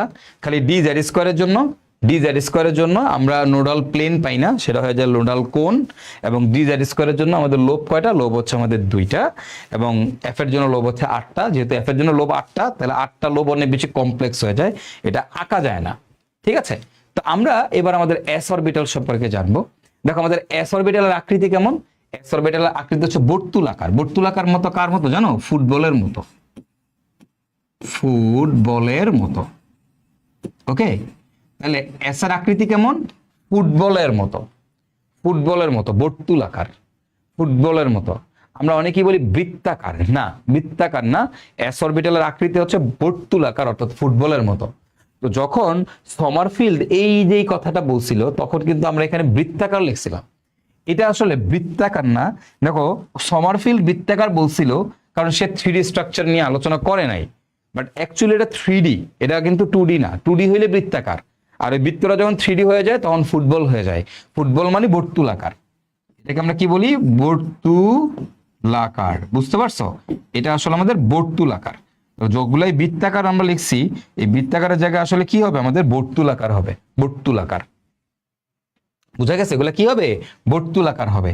অ্যাকচুয়ালি সমারফিল্ড তখন কিন্তু সমারফিল্ড বৃত্তাকার বলে গেছে, বাট অ্যাকচুয়ালি পরবর্তীতে আমরা যখন দেখলাম যে না, আমাদের এস উপশক্তি স্তরগুলা ত্রিমাত্রিক ডাইমেনশনে, এগুলো আসলে ফুটবলের মতো, এগুলো আসলে ফুটবলের মতো। তো এটা কি আমরা বলি হচ্ছে আমাদের এস অরবিটাল, অর্থাৎ বর্তুলাকার। উপশক্তি স্তর এস এর মধ্যে একটাই, মানে এস উপস্তর একটি। ঠিক আছে, এস অরবিটালের মধ্যে একটাই আছে। মান কত? মানে মানে এস এর মধ্যে আমাদের কি কোনো ভাগ আছে কিনা? না, এস এর মধ্যে কোনো ভাগ নাই আমাদের, সো একটাই। এল এর মান 0, এম এর মানও 0। এই দেখো এস এর জন্য এল এর মান 0, এম এর মানও 0। নোট কয়টা? n-1, যেমন হচ্ছে আমাদের 2s এর জন্য 2-1, তাহলে নোড হচ্ছে আমাদের একটা। নোডাল প্লেন নাই, নোডাল প্লেন নাই। ঠিক আছে, আমরা একটু আগে 2s এর জন্য নোট করে 2-1 নোট পেয়ে গেছি। নোডাল প্লেন এস এর মধ্যে কোনো নোডাল প্লেন নাই, কারণ এল এর মান 0, যেহেতু এল এর মান 0, যেহেতু এস এর জন্য এল ইকুয়াল টু কত? 0, তো আমাদের কোনো নোডাল প্লেন নাই। এখন খেয়াল করো, তুমি বলতে পারো ভাই 2s এর জন্য মানে নোট কয়টা? একটা না, 2s এর জন্য নোট হচ্ছে একটা। বলো তো 1s এর জন্য নোট কয়টা? বলো তোমরা আমাকে বলো দেখি, 1s এর জন্য নোট কয়টা? 1s অরবিটালের জন্য 1s এর জন্য নোট কয়টা? দেখো অরবিটাল মানে কি একটু তোমাদেরকে বুঝাই। দেখো 1s অরবিটালটা কেমন, মনে করো এরকম না, এটা একটা মনে করো কক্ষ। 1s অরবিটালটা কেমন জানো, ইলেকট্রনগুলা এই নিউক্লিয়াসের চারদিকে ত্রিমাত্রিক ডাইমেনশনে এইভাবে আছে, একদম 3D। ইলেকট্রনগুলা এরকম ভাবে বিভিন্ন জায়গায় বিভিন্ন সময় ঘুরতেছে, তরঙ্গ আকারে ঘুরতেছে। সোলিঞ্জারের ওয়েভ ফাংশন এটা আমরা জানি, তরঙ্গ আকারে ঘুরতেছে ইলেকট্রনগুলা, বুঝছো? এটা হচ্ছে 1s অরবিটাল। আর তাহলে 2s টা কই আছে? এটা ঠিক উপরে আছে, মানে 1s তার মধ্যে 1s এর ডাইকা রাখছে। মনে কর ভিতরে একটা ছোট বল, তার উপরে একটা বড় ফুটবল। ভিতরে একটা ছোট বল থাকবে, মানে মনে করো ভিতরে আছে তোমার টেনিস বল, তার উপরে আছে ফুটবল। তো এই যে দেখো এবার এর বাইরে আছে তোমার এই যে 2s অরবিটাল, এই যে হচ্ছে 2s, পুরো চারপাশ দিয়ে ঘিরে রাখছে আর কি 2s, ত্রিমাত্রিক ডাইমেনশনে একদম 3D ওয়েতে চারপাশে ঘিরে রাখছে, বুঝছো? এই যে দেখুন যখন তুমি যখন 2D আঁকবা, এই যে তুমি যখন 2D আঁকতেছো, মানে সরি 2s আঁকতেছো, এই 1s আর 2s এর মাঝে এরকম একটা গোল সার্কুলার অংশ জুড়ে একটা হলো বা ফাঁকা স্থান থাকে 1s আর 2s এর মাঝে। দেখো এটা হচ্ছে আমাদের 1s, আর এখান দিয়ে মনে করো আমাদের 2s। এই মাঝে দেখো একটা ফাঁকা জায়গা, এই মাঝে একটা ফাঁকা জায়গা থেকে যায়, মানে 1s অরবিটাল আর 1s এর ঢেকে রাখছে কি 2s অরবিটাল। 1s মনে করো একটা টেনিস বল, 2s মনে করো ফুটবল, মানে একটা ফুটবলের ভিতরে একটা টেনিস বল আছে, এভাবে চিন্তা করো, ঠিক আছে? তাহলে কি এই যে ফুটবল আর টেনিস বল মাঝখানে আছে, তার চারপাশ দিয়ে ফুটবল দিয়ে ঘিরে রাখছো, তাহলে এদের মাঝখানে একটা ফাঁকা জায়গা রেডিয়াল, মানে একটা সার্কুলার পুরো পথটাতে কি হয়, একটা ফাঁকা জায়গা থাকে। এই ফাঁকা জায়গাটাকে আমরা বলি নোড। এটাই হচ্ছে এখানকার নোড, এটাই হচ্ছে নোড, ঠিক আছে? এটা হলো তোমার আমার 1s, এটা 1s, এটা হচ্ছে মনে করো আমাদের 2s। এই 1s এবং 2s এর মাঝে এই যে ফাঁকা জায়গাটা আছে, একটা ফাঁকা জায়গা থেকে যায়, এই ফাঁকা জায়গাটাকে আমরা বলি নোড, ঠিক আছে? এই ফাঁকা জায়গা, যেমন এই 1s এবং 2s এর মাঝখানে একটু খেয়াল করো, এই যে দেখো এই জায়গা দিয়ে খেয়াল করো, এই দেখো এই জায়গাটা দেখো পুরো একটু ফাঁকা ফাঁকা আছে, এই জায়গাটা একটু ফাঁকা ফাঁকা আছে। এই যে ফাঁকা জায়গাটা, এটা কি বলা হয় হচ্ছে রেডিয়াল নোড। এটাই হচ্ছে এটার নোড, বা এটাকে আমরা বলি এটা রেডিয়াল নোড। কিন্তু 1s এর মধ্যে কিন্তু কোনো নোড নাই। দেখো 1s কিন্তু পুরোটা সলিড, 2s হচ্ছে 1s এর উপরে আছে, এই 1s আর 2s এর মাঝখানে একটা গ্যাপ আছে। এই গ্যাপটাকেই আমরা কি বলি, এই গ্যাপটাকে আমরা বলি আমাদের রেডিয়াল নোড। এটা কি আমরা বলি আমাদের রেডিয়াল নোড, বুঝতে পারছো? এবং এখানে কোনো নোডাল প্লেন নাই। তাহলে রেডিয়াল নোড জিনিসটা কি বোঝা গেছে না? ক্লিয়ার না? Okay fine.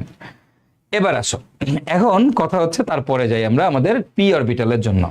তো পি এর জন্য এখানে আমাদের এটা উপস্তর না, এটাকে আমরা বলবো হচ্ছে, দাঁড়াও 1 মিনিট ঠিক করে দিই।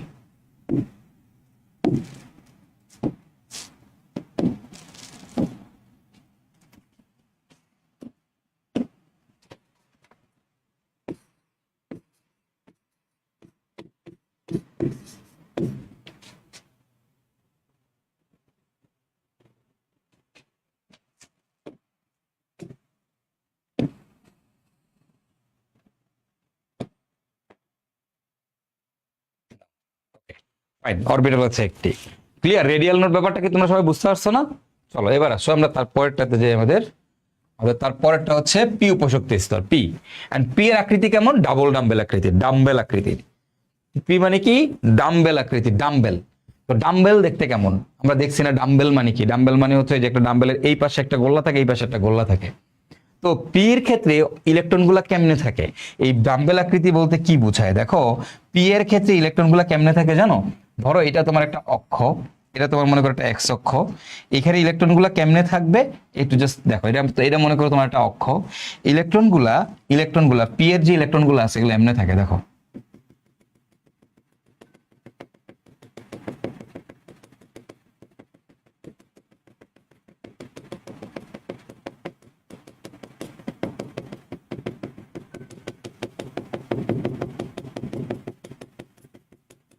ইলেকট্রনগুলো এই যেভাবে থাকে, এই যেভাবে ওগুলো ইলেকট্রনগুলো থাকে, বুঝছো?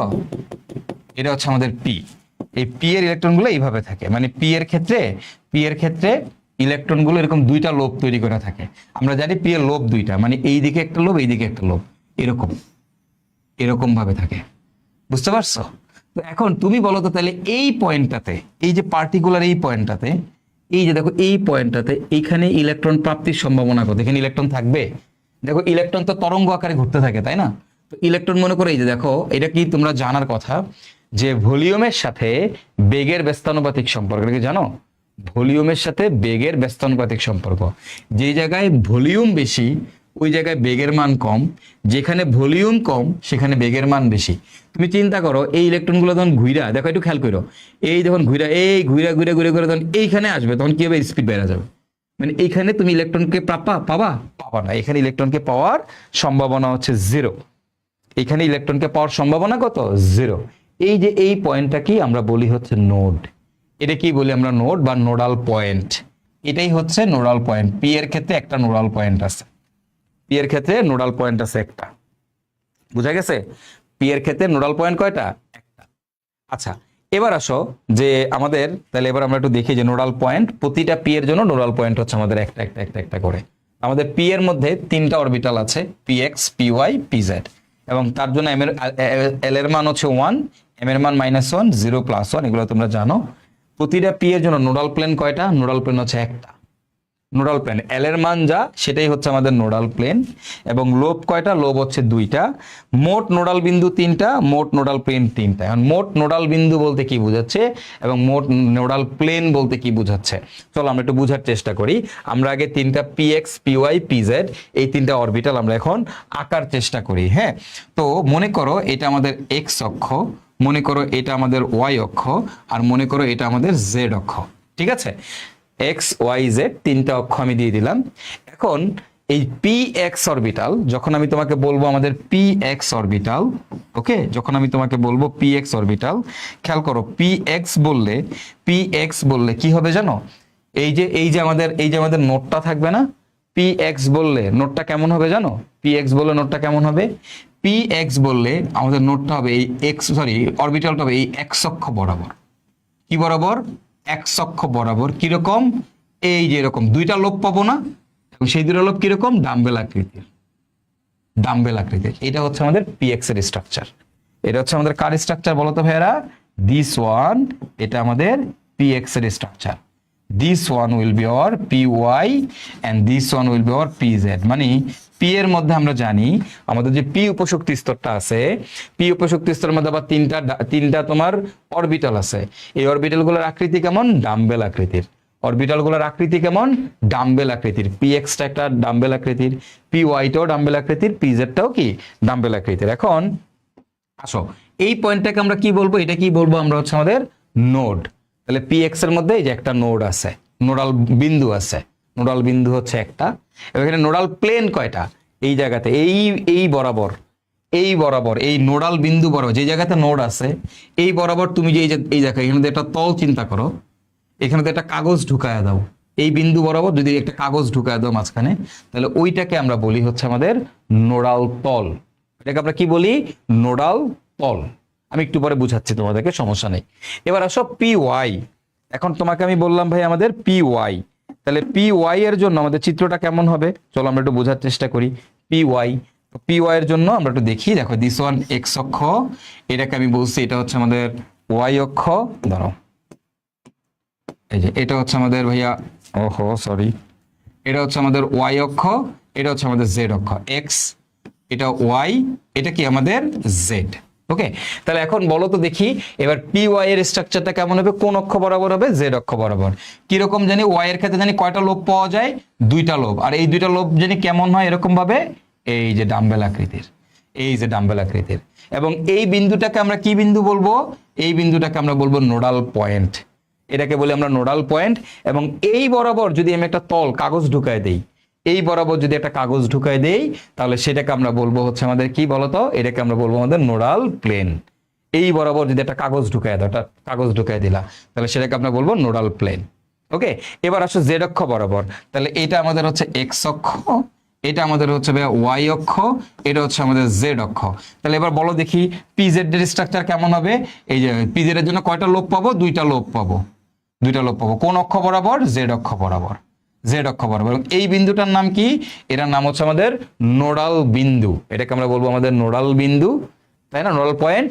এবং এই বরাবর যদি আমাদের একটা প্লেন দিয়ে দেই, এই বরাবর আমরা যদি একটা কাগজ ঢুকায় দেই, হ্যাঁ, এইটার এই বরাবর যদি একটা কাগজ ঢুকাই, একদম এই বরাবর একটা কাগজ ঢুকাই দিছ, তাহলে সেটাকে আমরা বলবো হচ্ছে আমাদের কি বলতো, নোডাল প্লেন। ওটাকে আমরা বলবো আমাদের নোডাল প্লেন।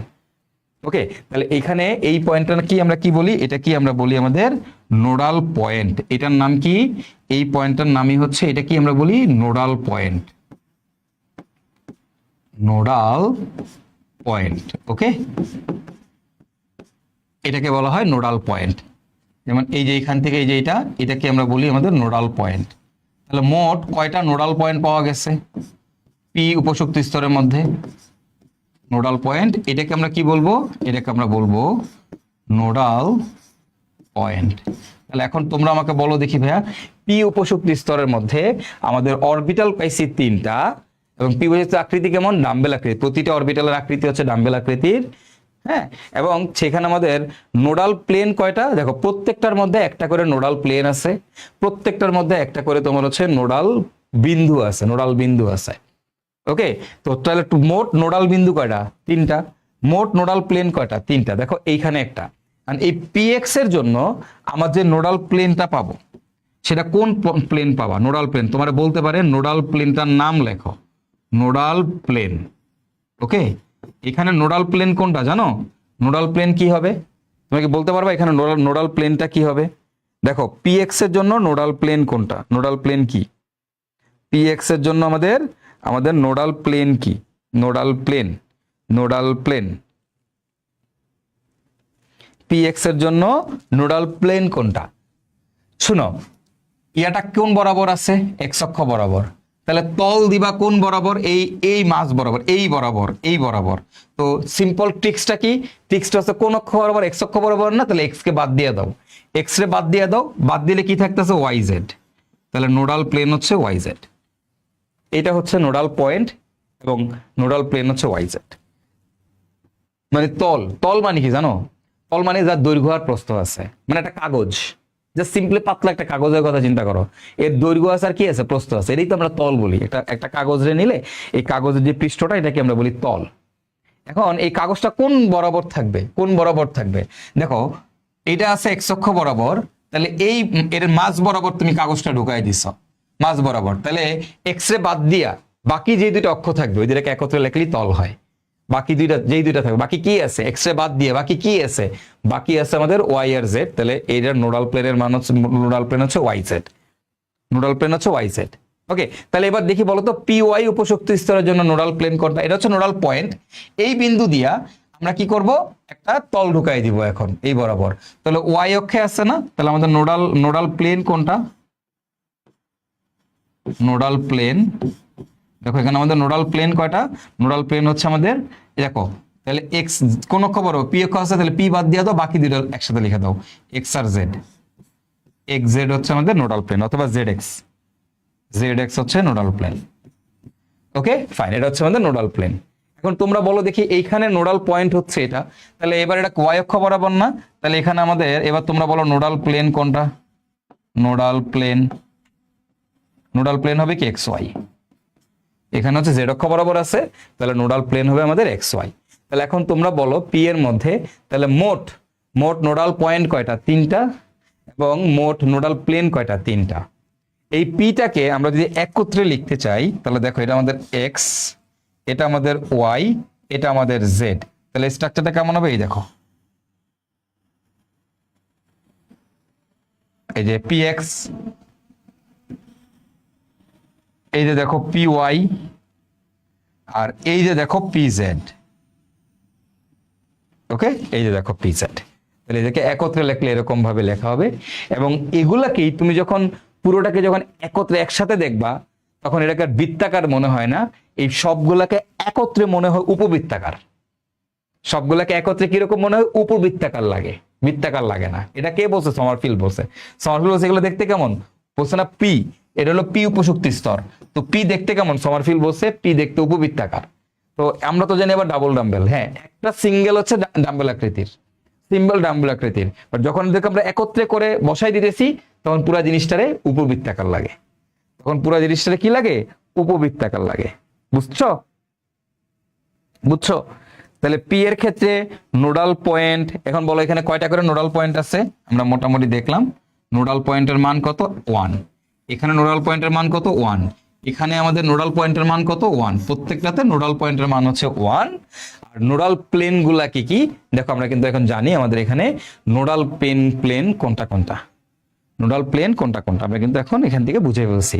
যদি তোমার বলে পি এক্স এর জন্য নোডাল প্লেন লেখো, নোডাল প্লেন হচ্ছে ওয়াই জেড। পি ওয়াই এর জন্য নোডাল প্লেন কোনটা? Z x. P z x এর জন্য নোডাল প্লেন কোনটা? X y. ঠিক আছে, আশা করি সবাই বুঝছো। এবার আসো আমরা দেখবো আমাদের ডি এর জন্য। এখন ডি অরবিটালটার আকৃতি কেমন? ডাবল ডাম্বেল আকৃতির। ডাবল ডাম্বেল মানে আগে কি ছিল খেয়াল করো, ডি গুলা কেমনে থাকবে, ইলেকট্রন ধরো এটা হচ্ছে আমাদের অক্ষ, হ্যাঁ, এন্ড ডি গুলা কেমনে থাকবে দেখো, ডাবল ডাম্বেল মানে এখানে চারটা পাবো, এই ধরো এখানে একটা, এখানে একটা, এখানে একটা, এখানে একটা। আলটিমেটলি জিনিসটা কিরকম হয় দেখো, চারটা লোব পাবো। এই চারটা লোব কেমন? এই দেখো এরকম, এই যে ইলেকট্রন গুলো এরকম ভাবে থাকে।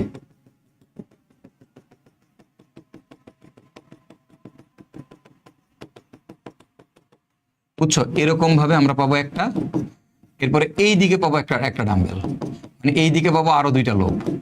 এটা কি আমরা বলি? Double dumbbell. এটা কি আমরা কি বলি? ডাবল ডাম্বেল বলি। কি বলি? ডাবল ডাম্বেল বলি। ঠিক আছে, এবং এখানে কয়টা দেখো, আমরা কি জানি দেখো, নোডাল প্লেন মানে কি? এল এর মান, এটা মানে কি? এল এল ইকুয়াল টু 2। সো আমাদের নোডাল প্লেনের মানও 2। যেমন এখানে দেখো নোডাল প্লেন একটি, কেন? এল এর মান কত? এল এর মান 1, তাই নোডাল প্লেনও হচ্ছে 1। এটা হলো প্রতিটার জন্য, প্রত্যেকটার জন্য। ঠিক আছে, আর এটা হলো মোট। তাহলে এইখানে প্রতিটার জন্য আমি হচ্ছে এরকম দুইটা করে নোডাল প্লেন পাচ্ছি। ওকে ফাইন, এবং ডি জেড এর জন্য কি পাচ্ছি? নোডাল প্লেন পাওয়া যায় না, ওখানে নোডাল কোণ পাওয়া যায়। নোডাল কোণের মান হচ্ছে 2, নোডাল কোণ পাওয়া যায়। তো এইগুলার এখন আমি চিত্র কিভাবে আঁকবো দেখো, অরবিটাল হচ্ছে 5টা, D x Y, Y Z, Z x, X square Y square এবং হচ্ছে জেড স্কোয়ার। তো এই জায়গাতে এখন যদি তোমাকে বলে যে ভাইয়া ভাইয়া এবার একটু আসো, খেয়াল করো, এখানে কিন্তু আমি এবার কি পাচ্ছি? দুইটা করে পাচ্ছি। দেখো আমি নাম লিখি ফার্স্টে, প্রথমেই নাম লিখলাম, এটা হচ্ছে ডি এক্স ওয়াই। এখন আমি এখানে কি করব? ডি ওয়াই জেড এর চিত্র আঁকবো, খুব ভালো মতো বুঝবে, এগুলো পরীক্ষায় আসে। D Z X, okay, D x square Y square এবং হচ্ছে ডি জেড স্কোয়ার। শুনো, খেয়াল করো, এটা আমাদের এক্স অক্ষ, এটা ওয়াই অক্ষ, এটা জেড অক্ষ। এটা এক্স অক্ষ, এটা ওয়াই অক্ষ, এটা জেড অক্ষ, তাই না? এরকম তো। আচ্ছা ধরো এইভাবে দিলাম, ধরো এটা এইভাবে দিলাম যে ডি এক্স ওয়াই, তো ধরো তোমার দিলাম যে আমি, সরি উল্টা লিখছি, এই যেরকম, এটা এক্স অক্ষ, এটা হচ্ছে আমাদের ওয়াই অক্ষ, কই এটা হচ্ছে আমাদের, এটা এক্স, এটা হচ্ছে আমাদের ওয়াই, আর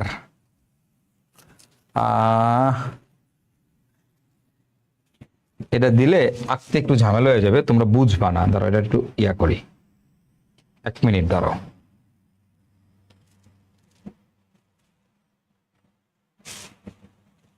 ঠিক আছে, নাইলে তোমরা বুঝবা না, পরে আবার তোমাদের ক্যাচার লাগবে।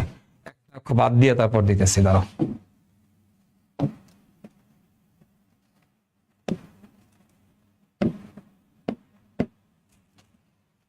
ওকে ডান, আসো, এই ধরো, ধরো তোমারে বললাম এটা হচ্ছে এক্স অক্ষ, আমার কোন বরাবর রাখতে হবে? এক্স ওয়াই বরাবর রাখতে হবে, তাই না? এক্স ওয়াই বরাবর, যে x y, d x y. তাহলে এটা এক্স অক্ষ, এটা হচ্ছে আমাদের ওয়াই অক্ষ। জাস্ট দুইটা অক্ষই নিলাম, ওকে, আমি জাস্ট দুইটা অক্ষই নিলাম এখানে, ছোট করে আর কি, বলে আমার জায়গা থাকবে। ওকে আসো, লেটস ডু ইট। ওকে,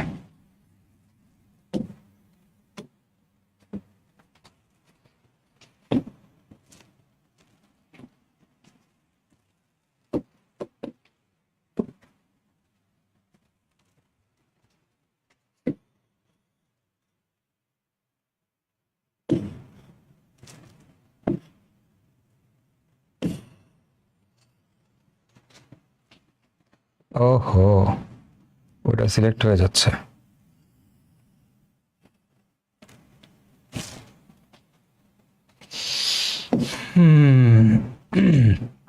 ঝামেলা আছে, ঝামেলা নাই, কোনো প্যারা নাই, চল।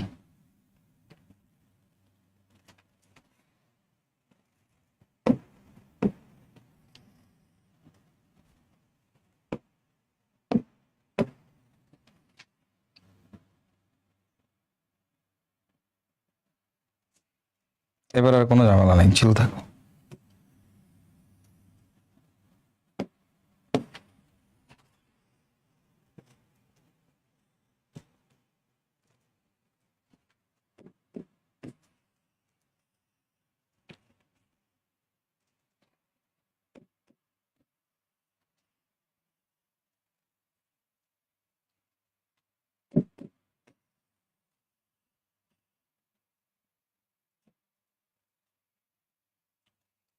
নাইস, হয়ে গেছে। চলো, তিনটা অক্ষর দিলে তোমাদের বুঝতে প্যারা হইতো, বুঝছো, এই জন্য দিলাম না।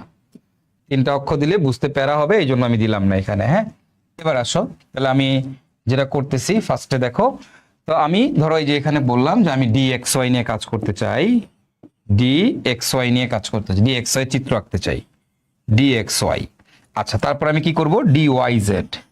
তারপর আমি কি করব, ডি জেড এক্স। তারপর আমি কি করব, d x square Y square. তারপর আমি কি বলবো, d d z square. Okay, d z square. এই হচ্ছে আমাদের পাঁচটা অরবিটাল, পাঁচটা অরবিটাল কার ডি এর। এখন এগুলো চিত্র আঁকবো কেমনে, এগুলো কিরকম, ডাবল ডাম্বেল আকৃতির। এখন এই যে ডাবল ডাম্বেল আকৃতির তুমি যে চিত্রটা আঁকবা, চিত্রটা কেমন হবে, ডাবল ডাম্বেল হবে, মানে দুইটা ডাম্বেল হবে। তো ধরো এটা হচ্ছে আমাদের এক্স অক্ষ, এটা হচ্ছে আমাদের ওয়াই অক্ষ। ওকে, এখন ধর এখানে ওয়াই জেড আছে, তো আমি ধরে নিলাম মনে করো এটা আমাদের ওয়াই অক্ষ, এটা আমাদের জেড অক্ষ। বুঝছো, জেড অক্ষ তো তুমি 3D তো আঁকতে পারবা না, এই জন্য দুইটা দুইটা করে দিলাম, নাইলে তোমাদের বুঝতে কনফিউশন হয়ে যেত। একটা ওয়াই অক্ষ, একটা হচ্ছে জেড অক্ষ। এবার মনে করো জেড এক্স, তাহলে মনে করো এটা হচ্ছে তোমার জেড অক্ষ, এটা মনে করো তোমার এক্স অক্ষ, তোমার মতো করে তুমি দিবা, কোনো সমস্যা নাই। D x square Y square, তাহলে এখানে এটা হচ্ছে আমাদের এক্স অক্ষ, এটাকে আমি দিলাম ওয়াই অক্ষ, আর মনে করো এটাকে আমি দিলাম হচ্ছে আমাদের জেড অক্ষ। ঠিক আছে, ওকে ফাইন। জেড অক্ষ ইচ্ছা, বাকিটার কোনো সমস্যা নেই, আশা করি সবাই বুঝছো। ধরো এটা জেড অক্ষ, এটা ধরো আমি দিলাম ওয়াই অক্ষ, তোমার মতো করে তুমি লিখবা, কোনো সমস্যা নেই, কোনো ইস্যু নেই। হ্যাঁ, মানে এক্স ওয়াই থাকলেই হয়েছে, এখানে এখানে ওয়াই জেড লাগবে, ওয়াই জেড থাকলে, এখানে জেড এক্স লাগবে, জেড আর এক্স থাকলেই হয়েছে। কোনটারে জেড লেখছো কোনটারে এক্স লেখছো ডাজেন্ট ম্যাটার। এখানে এক্স স্কোয়ার ওয়াই স্কোয়ার লাগবে, এক্স ওয়াই লিখলেই হয়েছে। কোনটারে এক্স লেখছো কোনটারে ওয়াই লেখছো ডাজেন্ট ম্যাটার। এখানে জেড জেড লাগবে, তাহলে জেড জেড অক্ষ থাকলেই হয়েছে। কোনটা বাকি কি লেখছো না লেখছো কোনো ডাজেন্ট ম্যাটার, কোনো সমস্যা নেই। ওকে, সো আমি কি করব, ফার্স্টে এক্স ওয়াই আঁকবো। এখন তোমাদেরকে একটু আগে দেখাইছি, তুমি বলো তো দুইটা অক্ষ যখন গুণ আকারে থাকে, যেমন দেখো ওয়াই আর জেড গুণ আকারে আছে, এই ওয়াই আর জেড যখন গুণ আকারে আছে, ওটাকে আমরা কি বলছি, নোডাল প্লেন। ওটাকে আমি কি বলছি, নোডাল প্লেন। যেমন এখানে পি এর সাথে কে ছিল, পি এক্স ছিল, যেহেতু শুধু পি এক্স ছিল তাই এক্স অক্ষ বরাবর একে আমি আঁকছি। এটা পি ওয়াই, তাই ওয়াই অক্ষ বরাবর একে আঁকছি। এটা পি জেড, তাই একে জেড অক্ষ বরাবর আঁকছি। বাট এখানে দেখো, খেয়াল করো, এইখানে কিন্তু তোমার পি এক্স নাই, ডি এক্স নাই, এখানে লেখা ডি এক্স ওয়াই। সো যেহেতু এখানে ডি এক্স ওয়াই লেখা, তাহলে আমরা এখানে কি হবে, কয়টা লোপ পাবো, আমি দুইটা লোপ, মানে চারটা লোপ পাবো, মানে দুইটা ডাম্বেল পাবো। এই ডাবল ডাম্বেল, ডাবল ডাম্বেল, মানে এই ডাবল ডাম্বেল কোন অক্ষ বরাবর দিব, দেখো এখানে এক্স আর ওয়াই আছে, তাহলে একটা এক্স অক্ষ বরাবর দিব, একটা কোন অক্ষ বরাবর দিব, ওয়াই অক্ষ বরাবর দিব, অ্যাজ সিম্পল অ্যাজ দ্যাট। একটা এক্স অক্ষ বরাবর, একটা কি ওয়াই অক্ষ বরাবর দিয়ে দিবা, শেষ। একটা ওয়াই জেড আছে, তাহলে কি করবা, একটাকে দিবা ওয়াই অক্ষ বরাবর, একটাকে দিবা জেড অক্ষ বরাবর, কাহিনী কেচ্ছা খতম। দেখো জেড এক্স আছে, তাহলে কি করবা, একটাকে দিবা জেড অক্ষ বরাবর, একটাকে দিবা এক্স অক্ষ বরাবর, কাহিনী কেচ্ছা খতম। খেয়াল করো এখানে কি এক্স স্কোয়ার ওয়াই স্কোয়ার আছে, তাহলে তুমি কি করবা, একটাকে দিবা এক্স অক্ষ বরাবর, একটাকে দিবা ওয়াই অক্ষ বরাবর, তাহলে কি কাহিনী কেচ্ছা খতম। বুঝছো না শুয়োরগুলি, এটা করা যাবে না, এটা এটা করা যাবে না ভাইয়ারা, এটা হবে না। তাহলে কি হবে ভাইয়ারা, কি হবে, এটাই হচ্ছে আমার কথা, কি হবে শুনো, শুনো ভাইয়ারা, আসো দেখো, এগুলো অক্ষ বরাবর না, এগুলো অক্ষ বরাবর না। এর যে তিনটা আছে, এই যে দেখো খেয়াল করো, d x y, d y z এবং ডি জেড এক্স, এই যে তিনটা অরবিটাল, এই তিনটা অরবিটাল এগুলা অক্ষ বরাবর না, এগুলো হচ্ছে আমাদের তল বরাবর। তল বরাবর দেখো এক্স বরাবর এক্স আর ওয়াই গুণ আকারে আছে। যখন এক্স আর ওয়াই গুণ আকারে থাকবে তখন সেগুলোকে কিন্তু আর অক্ষ বলে না, ওগুলোকে বলা হয় তল। তার মানে d x Y Y Z Z x এগুলোকে আমাদের তল বরাবর রাখতে হবে।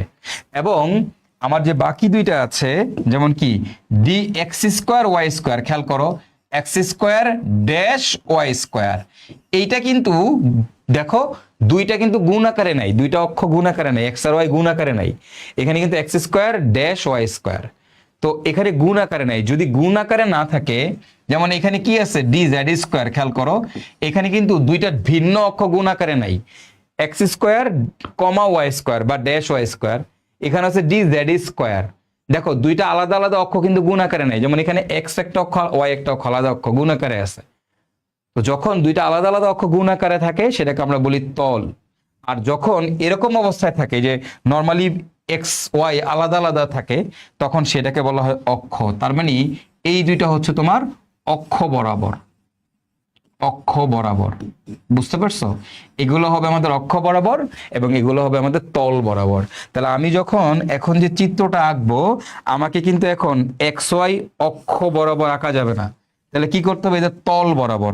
তো তল বরাবর কেমনে আঁকে? জাস্ট এই কোনাকুনি আঁকবা, এই যে এই কোনাকুনি আঁকবা। কয়টা জানি ডাম্বেল? দুইটা ডাম্বেল, এই কোনাকুনি আঁকবা। এটা হচ্ছে আমাদের ডি এক্স ওয়াই এর চিত্র। ঠিক সিমিলারলি দেখো এটা ওয়াই জেড, তার মানে আমি ওয়াই অক্ষ আর জেড অক্ষের মধ্যে দিতে পারবো না, আমাকে কি করতে হবে? কোনাকুনি দিতে হবে। খালি অক্ষগুলো চেঞ্জ করে দিবা, চিত্রটা সেমই হবে, চিত্র দেখতে একই রকম হবে, তুমি জাস্ট অক্ষ দুইটা চেঞ্জ করে দিবা। জেড এক্স গুণ আকারে আছে তাহলে অবশ্যই তল বরাবর হবে, এই জেড অক্ষ এবং এক্স অক্ষের তলে হবে, অক্ষ বরাবর হবে না, এদের তলে হবে। বুঝা গেছে? D x square Y square, বলো তো এইটা দেখতে কেমন হবে? তোমরা বলো তো, এক্স স্কোয়ার ওয়াই স্কোয়ার দেখতে কেমন হবে? এটা কি বরাবর? অক্ষ বরাবর। কোন কোন অক্ষ বরাবর? এক্স অক্ষ ওয়াই অক্ষ। কিরকম? আগের থেকে একটু বড়, কেন? স্কোয়ার আছে তাই, স্কোয়ার আছে তাই আগের গুলোর থেকে একটু বড় বড় হবে। এক্স স্কোয়ার ওয়াই স্কোয়ার একটু বড় বড় আঁকছি, কেন একটু বড় আঁকছি? আগের গুলোর থেকে একটু বড় হবে, বড় হবে, ঠিক আছে? স্কোয়ার স্কোয়ার আছে। এবার আসো জেড স্কোয়ার, এটা শুধুমাত্র কোন অক্ষ বরাবর হবে? জেড অক্ষ বরাবর। এবং জেড স্কোয়ারে জানি কয়টা লোপ পাবো? দুইটা। ডি জেড এ দুইটা লোপ পাওয়া যায়, দুইটা লোপ পাওয়া যায়। দেখো এই দেখো ডি জেড এর মধ্যে আমরা দেখে আসছি একটু আগে লোপ পাবো দুইটা, এই যে একটু আগে দেখো আমরা দেখে আসছি ডি জেড স্কোয়ারের মধ্যে দুইটা লোপ পাওয়া যায়, এখানে লোপ পাবো দুইটা, এরকম দুইটা লোপ পাবো। তো এটা কি আমরা ওই যে ডাম্বেলের মতো করে লিখি, এখানে লোপ পাবো দুইটা। এবং এখানে কোনো নোডাল প্লেন পাওয়া যায় না, কি পাওয়া যায়? নোডাল কোণ পাওয়া যায়, নোডাল কোণের মান হচ্ছে 2। ঠিক আছে, ওকে। তাহলে দেখো ডি জেড স্কোয়ার, এটা হচ্ছে আমাদের ডি জেড স্কোয়ার, এবং এর চারপাশে এই শনির বলয়ের মতো একটা জিনিস থাকে। কি থাকে? শনির বলয়ের মতো একটা জিনিস থাকে, হ্যাঁ, ডি জেড স্কোয়ারের মানে চারপাশে একটা রিং থাকে। মনে করো এরকম আর কি, এর একটা রিং, সার্কুলার রিং, এটার উপরে দিয়ে একটা লোব, ভিতরে দিয়ে একটা লোব, চারপাশ দিয়ে একটা রিং আছে আর কি। আংটি পরাই দিছে, কি দিছে? আংটি পরাই দিছে, মানে উপরের দিকে একটা, নিচের দিকে, মানে আমাদের লোব, লোবের এই বরাবর একটা কি আছে? সার্কুলার রিং আছে। লোব বরাবর একটা কি আছে? সার্কুলার রিং আছে। বুঝতে পারছো? লোব বরাবর একটা সার্কুলার রিং আছে। তো এটাকে আমরা বলি ডি জেড স্কোয়ার, এটাকে আমরা বলি ডি জেড স্কোয়ার। এখানে নোডাল পয়েন্ট কোনটা এটা তোমরা সবাই জানো, নোডাল পয়েন্ট কি জিনিস। এখন এইখান থেকে এখন যদি তোমাকে বলা হয় যে ভাই নোডাল তল কোনটা কোনটা, নোডাল তল কোনটা কোনটা বলতে পারবা? এখান থেকে নোডাল তল কোনটা কোনটা হবে? কোন কোন তল হবে এখানে? নোডাল নোডাল আমি এখানে লিখি নোডাল প্লেন কি কি, তোমরা তো জানো এখানে নোডাল প্লেনের মান হচ্ছে দুইটা। তাহলে ডি এক্স এর জন্য নোডাল প্লেনের মান কোনটা? নোডাল প্লেন কে কে বলো? ডি এক্স এর জন্য নোডাল প্লেন কে কে? তো তুমি কি করবা? ফার্স্টে যে কোনো একটারে বাদ দিবা, বুঝছো? ফার্স্টে কি করবা? যে কোনো একটারে বাদ দিবা। তুমি যে কোনো একটারে বাদ দাও, মানে এই এক্স আর ওয়াই এর মধ্যে একটারে বাদ দাও। তো এক্স রে বাদ দিলে একটা হবে ওয়াই জেড, আবার ওয়াই রে বাদ দাও তাহলে আরেকটা হবে জেড এক্স। তাহলে দুইটা নোডাল প্লেন হবে এটার। ঠিক আছে, নিয়মটা কি? আমরা মনে আছে তোমাদেরকে এটা কেমনে শিখাইছিলাম যে এক্স রে বাদ দিয়ে দিবা, বাদ দিলে বাকি যেটা থাকবে ওয়াই জেড, এক্স রে বাদ দিয়ে দিবা, বাকি যেটা থাকবে সেটাই হবে তোমার নোডাল প্লেন। তাই না? এক্স রে বাদ দিয়ে দিবা, বাকি যেটা থাকবে সেটাই হবে তোমার নোডাল প্লেন। আচ্ছা, তো বেসিক্যালি এই দুইটার জন্য আসে আর কি, এই দুইটার জন্য আসে। এক্স রে বাদ দিবা, বাকি যেটার জন্য থাকবে সেটা হবে আমাদের নোডাল প্লেন। তাহলে বাকি যেটা থাকে ফার্স্টে এখন তো দুইটাই আছে, তাহলে এক্স রে একবার বাদ দিলে ওয়াই জেড, আবার আবার হচ্ছে ওয়াই একবার বাদ দিলে জেড এক্স। তাহলে এখানে দুইটা নোডাল তল পাওয়া যাবে, একটা হচ্ছে এক্স জেড আর একটা হচ্ছে তোমার ওয়াই ওয়াই জেড। এবার আসো এইখানে তাহলে নোডাল প্লেন কে কে, এই জায়গায় নোডাল প্লেন কে কে, ডি ওয়াই জেড এর মধ্যে নোডাল প্লেন কে কে হবে তোমরা নিজেরাই বলো। নোডাল প্লেন কোন দুইটা হবে নোডাল প্লেন? এখানে তল কোন কোন হবে, একবার ওয়াই রে বাদ দিব, তাহলে ওয়াই রে বাদ দিলে হবে জেড এক্স, তারপরে তুমি কি করবা, জেড রে বাদ দিবা, তাহলে হবে এক্স ওয়াই। হ্যাঁ, একবার ওয়াই রে বাদ দিয়া বাকি যেটা বাকি দুইটা গুণ করে দিবা, তাহলে ওয়াই রে বাদ দিলে থাকতেছে কি এক্স আর জেড, মানে অক্ষর তো তিনটা এক্স ওয়াই জেড, ওয়াই রে বাদ দিলে এক্স আর জেড, আর জেড রে বাদ দিলে এক্স আর ওয়াই। ঠিক আছে, ওকে। তাহলে জেড এক্স এর জন্য নোডাল প্লেন কে কে, নোডাল প্লেন দুইটা কি কি বলো দেখি। জেড এক্স এর জন্য নোডাল প্লেন দুইটা কি কি, এই যে জেড আর এক্স এর জন্য নোডাল প্লেন কি কি, জেড বাদ দিয়ে দাও, এক্স বাদ দিয়ে দাও, তাহলে ফার্স্টে জেড বাদ দাও, তাহলে হবে এক্স ওয়াই, নোডাল প্লেন হবে একটা। তারপরে এক্স বাদ দিয়ে দাও, তাহলে কি হবে z z y Y z y z, এটা হবে নোডাল প্লেন আরেকটা। ঠিক আছে, নোডাল প্লেন আরেকটা। ওকে, এবার আসো তারপরেরটা, তারপরে কি এক্স স্কোয়ার ওয়াই স্কোয়ার, বলো তো দেখি এইখানে নোডাল প্লেন কোনটা, এখানে নোডাল প্লেন কোনটা বলো দেখি, তোমরা পারো কিনা। এক্স স্কোয়ার ওয়াই স্কোয়ার, এখানে নোডাল প্লেন কোনটা? ও স্যার একটা পানি দিয়ে, হ্যাঁ অনেক কেমন আছো ভাইয়া, এই তো একটু পানি দিয়ে গেছেন।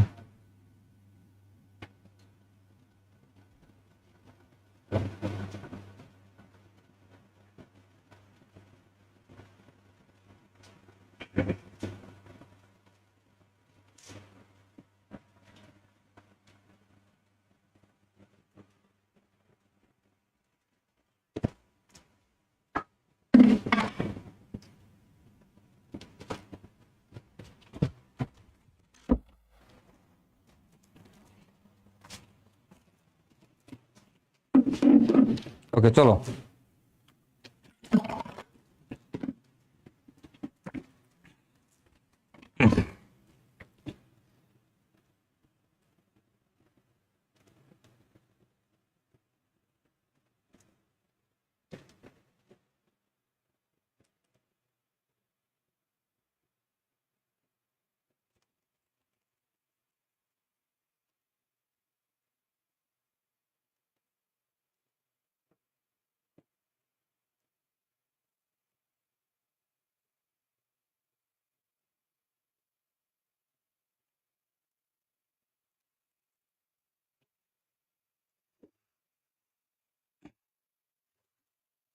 চলো এটার জন্য আমরা কয়টা কয়টা পাবো, এটার জন্য আমরা পাবো দুইটা, এটার জন্য কি পাবো, এটার জন্য হচ্ছে কোনো নোডাল প্লেন পাওয়া যায় না, কনিক্যাল প্লেন বলে, কনিক্যাল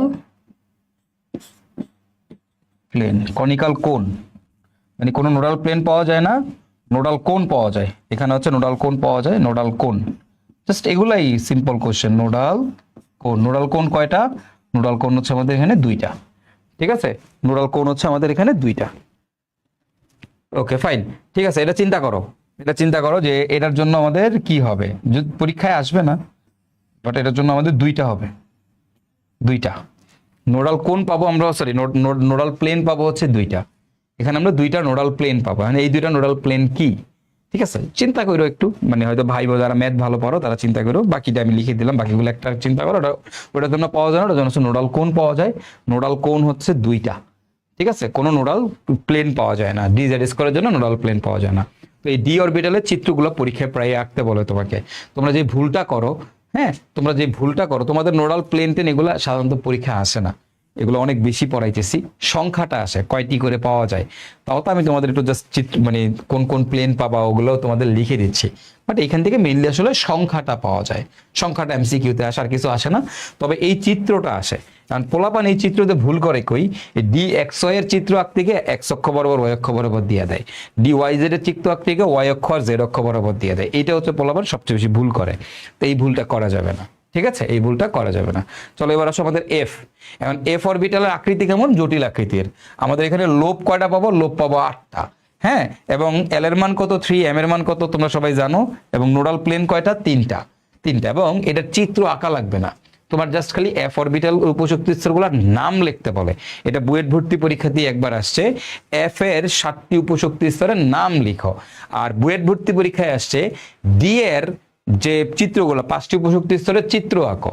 তো ডি এর ক্ষেত্রে চিত্র আঁকতে বলে, বাট এফ এর ক্ষেত্রে কখনো চিত্র আঁকতে বলবে না, কারণ এফ এর চিত্র তোমাদের বইয়ের মধ্যেও নাই। ঠিক আছে, এটা অনেক কমপ্লেক্স, এটা তুমি আঁকতে পারবা না, 2D ডাইমেনশনে তুমি এটা আঁকা বুঝাইতে পারবা না। তো এফ এরটা অনেক বেশি কমপ্লেক্স, এই জন্য এফ দিয়ে আসে না। ঠিক আছে, এগুলো শুধু নাম আসবে, যেমন f x z square, f y z square, f x y z, f z cube, f x into x square minus 3y square, f y into y square minus 3z square, f z into x square minus y square, x square minus y square. ঠিক আছে, তাহলে এর মান কি 7টা, এই 7টার নাম ঠাড়া মুখস্থ।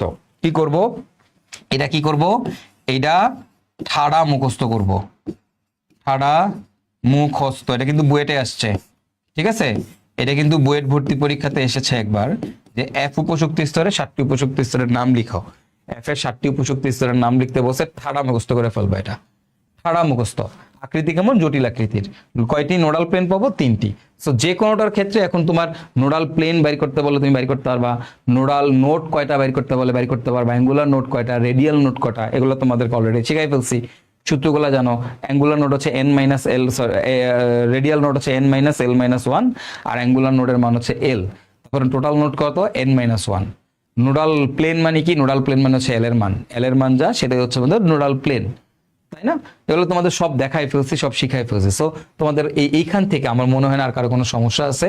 প্রতিটা অরবিটালের মধ্যে নাম কি, চিত্র কি, এইখানে ডিটা হচ্ছে সবচেয়ে বেশি ইম্পর্টেন্ট, এটা হচ্ছে ভেরি ভেরি ইম্পর্টেন্ট, লিখা রাখো ডি, এইটা এই যে ডি অরবিটালটা, এটা হচ্ছে ভেরি ভেরি ইম্পর্টেন্ট, এখান থেকে প্রচুর পরীক্ষা প্রশ্ন আসে এবং এই চিত্রটাও পরীক্ষায় আসে। ঠিক আছে, ওকে ফাইন। তা আশা করি সবগুলো জিনিস আপনাদের হইছে, মোটামুটি বইয়ের যা যা আছে সবকিছু আপনারা এখন পারবেন। আমরা এবার এখান থেকে একটা এমসিকিউ সলভ করি, চট্টগ্রাম বোর্ডে আসছে। পি অরবিটালের আকৃতি কোনটি, এটা কানার ভাই অন্ধও পারবে। পি অরবিটালের আকৃতি কেমন, ডাম্বেল আকার। পি অরবিটালের আকৃতি কেমন, ডাম্বেল আকার। সি সি সি, এটা কোনো কোশ্চেন। ডি কেমন, ডাবল ডাম্বেল, ডাবল ডাম্বেল। ওকে, 2s অরবিটালে কয়টি নোট থেকে রাজশাহী ইউনিভার্সিটিতে আসছে, দেখো 14-15 সেশনে এই দুইটা প্রশ্নই নোট টোট থেকে আসছে, এছাড়া প্রশ্ন আসলে খুব একটা বেশি এখান থেকে আসে না। তোমার জন্য যা যা দরকার, এখন আমি এটার উপরে নোডের উপরে যদি আবার তোমার 1 ঘন্টার একটা হুদাই ক্লাস নেই, কোনো মিনিংলেস, কারণ পরীক্ষায় আসবে না, এটা শিখা লাভ নাই। যেটা পরীক্ষায় আসবে সেটা শেখা লাগবে। ঠিক আছে, ওকে। তাহলে এবার আসো, 2s অরবিটালে কয়টি নোট থাকে, তাহলে এখানে 2s এর জন্য নোট বের করতে বলছে। তো টোটাল নোট মানে কত, n-1, তাহলে আমরা জানি কত, 2 - 1 ইকুয়াল টু হবে 1। ঠিক আছে, 1, তাহলে হচ্ছে একটি নোট থাকে। 2s এর মধ্যে আমাদের নোট থাকবে একটি, 2s এর মধ্যে নোট থাকবে কয়টা, নোট থাকবে একটা। ঠিক আছে, 2s এর মধ্যে নোট সংখ্যা হচ্ছে একটি। ডান, এই তো দুইটা এমসিকিউ শেষ। এবার আসো এখান থেকে আমাদের সিকিউ সলভিং। এই সিকিউ সলভিং কোথায়, এই জায়গা থেকে না, এতদিন পর্যন্ত তোমাদের যা যা পড়াইছি তার উপরে যে সিকিউ গুলো আছে সেই সিকিউ গুলো আমরা এখন সলভ করব। সিকিউ আমি তোমাদের সলভ করাই দিব না, সিকিউ গুলো তোমরা নিজেরাই সলভ করবা। আমি জাস্ট সবগুলো সিকিউ গুছাই রেখে দিছি তোমাদের জন্য। মানে তোমাদেরকে তো বলছি ভাইয়া নোট পড়লেই সব হয়ে যাবে, তাই না? কেন তোমাদেরকে বলি যে আমার নোট পড়লেই হয়ে যায়, আমার নোটের সাথে মানে তোমার বইও পড়তে হয় না। এর কারণটা হচ্ছে আমি কিন্তু প্রতিটা টপিক শেষে শেষে তুমি দেখবা এমসিকিউ আছে, আবার প্রতিটা মানে একটা সেগমেন্ট শেষ হওয়ার পরে ওই সেগমেন্টের উপর সব সিকিউ গুলাও থাকে, একদম গুছানো আকারে তুমি পেয়ে যাচ্ছ সবকিছু। আমার সেগমেন্ট আজকেই শেষ, এই যে এখানে শেষ হইলো। এখন তোমরা বই পড়তে পারো, মন খুলে বই পড়তে পারো। বর্ণালী পড়বা না, বর্ণালীর আগে যা আছে সব তোমরা পড়ে ফেলো, কোনো সমস্যা নাই। প্রতিটা জিনিস তুমি ইনশাল্লাহ বুঝবা। তবে অবশ্যই বলতেছি বারবার, আমার নোট রিভিশন দিয়ে তারপরে পড়বা বই। আগে আমার নোট রিভিশন দিবা, তারপরে বই পড়বা। এখন বই কোনটা পড়বা, আমার সাজেশন হচ্ছে কবির স্যার অথবা হাজারি স্যার। তুমি যদি বই রিডিং পড়তে চাও, রিডিং পড়তে চাইলে কবির স্যার অথবা হাজারি স্যার। কেউ গুহ স্যারের বই রিডিং পড়বা না, কেউ কেউ কেউ কেউ গুহ স্যারের বই রিডিং পড়বা না। অন্য টিচার পড়তে পারো, লিঙ্কন স্যারের বই সহজ আছে, পড়তে পারো, ঠিক আছে।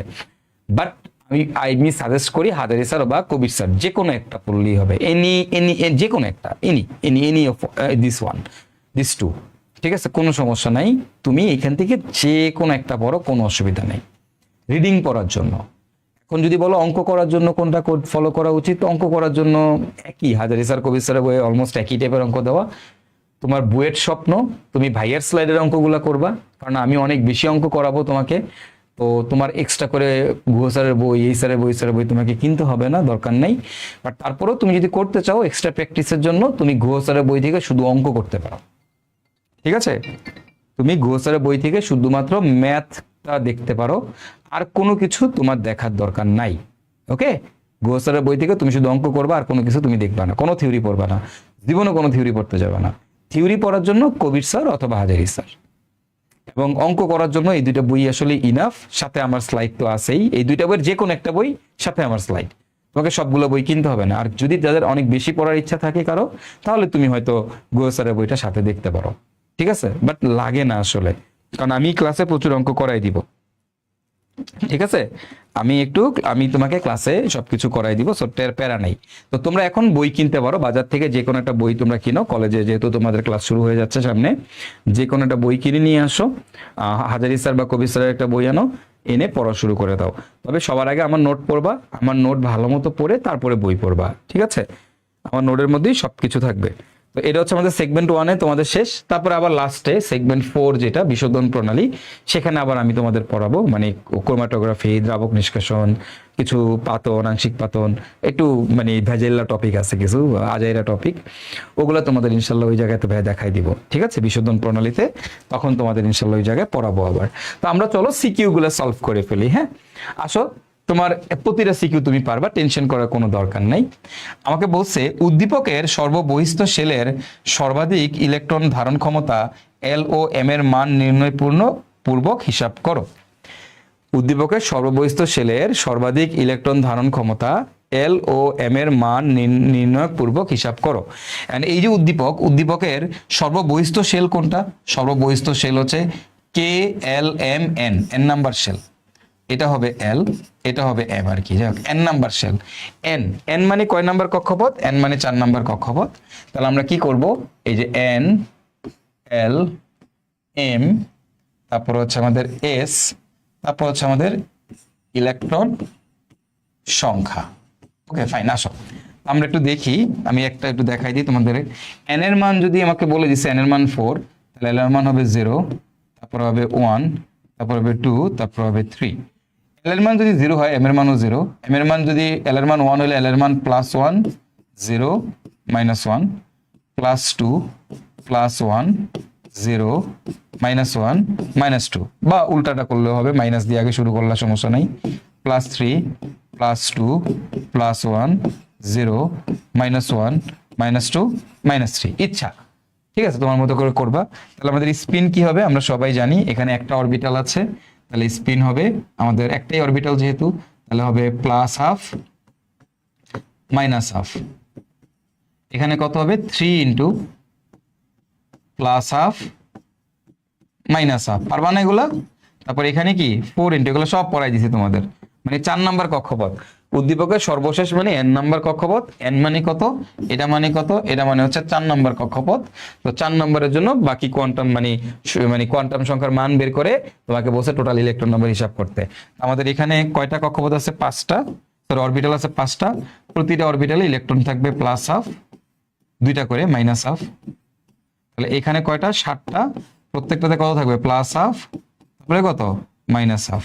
তাহলে এখন দেখো আমার ইলেকট্রন সংখ্যা কত, আমরা একটু দেখি ইলেকট্রন সংখ্যা। আসো দেখি, এইখানে দেখো কয়টা ইলেকট্রন আছে? একটা অরবিটালে একটা +12, একটা -12, তাহলে ইলেকট্রন সংখ্যা হচ্ছে 2। এখানে ইলেকট্রন সংখ্যা কত? +12, -12, 2টা। এরকম কয়টা অরবিটালে? 3টা, তাহলে এখানে ইলেকট্রন সংখ্যা 6টা। এখানে প্রতিটা অরবিটালে 2টা করে ইলেকট্রন, তাহলে এখানে 10টা। এখানে প্রতিটা অরবিটালে 2টা করে, তাহলে এখানে আছে 7 × 14টা। তাহলে মোট যোগ করো 24, 32টা। তাহলে সুতরাং মোট ইলেকট্রন কয়টা? 32টি। ঠিক আছে, মোট ইলেকট্রন হচ্ছে 32টি। বোর শাহিদ ভেনিস, বোর মডেলের প্রয়োগে ম্যাথে সরাসরি ধ্রুবক আকারে সূত্র লিখতে পারবো। তোমাকে কিভাবে লিখতে হবে শাহিদ আমি কিন্তু দেখাই দিছি, একদম বোর্ডে কেমনে লিখতে হবে। আমি যে স্লাইডে যেভাবে লিখছি তোমাকে ঠিক এভাবে লিখতে হবে, তুমি দেখো ভাইয়া স্লাইডের মধ্যে বলে দিছি বোর্ডের জন্য, মানে আমি ক্লাস যখন করছি করে লেখছি তখন বোর্ডে কেমনে করতে হবে, বোর্ডে কিভাবে করলে নাম্বার পাবা সেটাই কিন্তু আমি লিখে দিছি। ঠিক আছে শাহিদ, বুঝতে পারছো?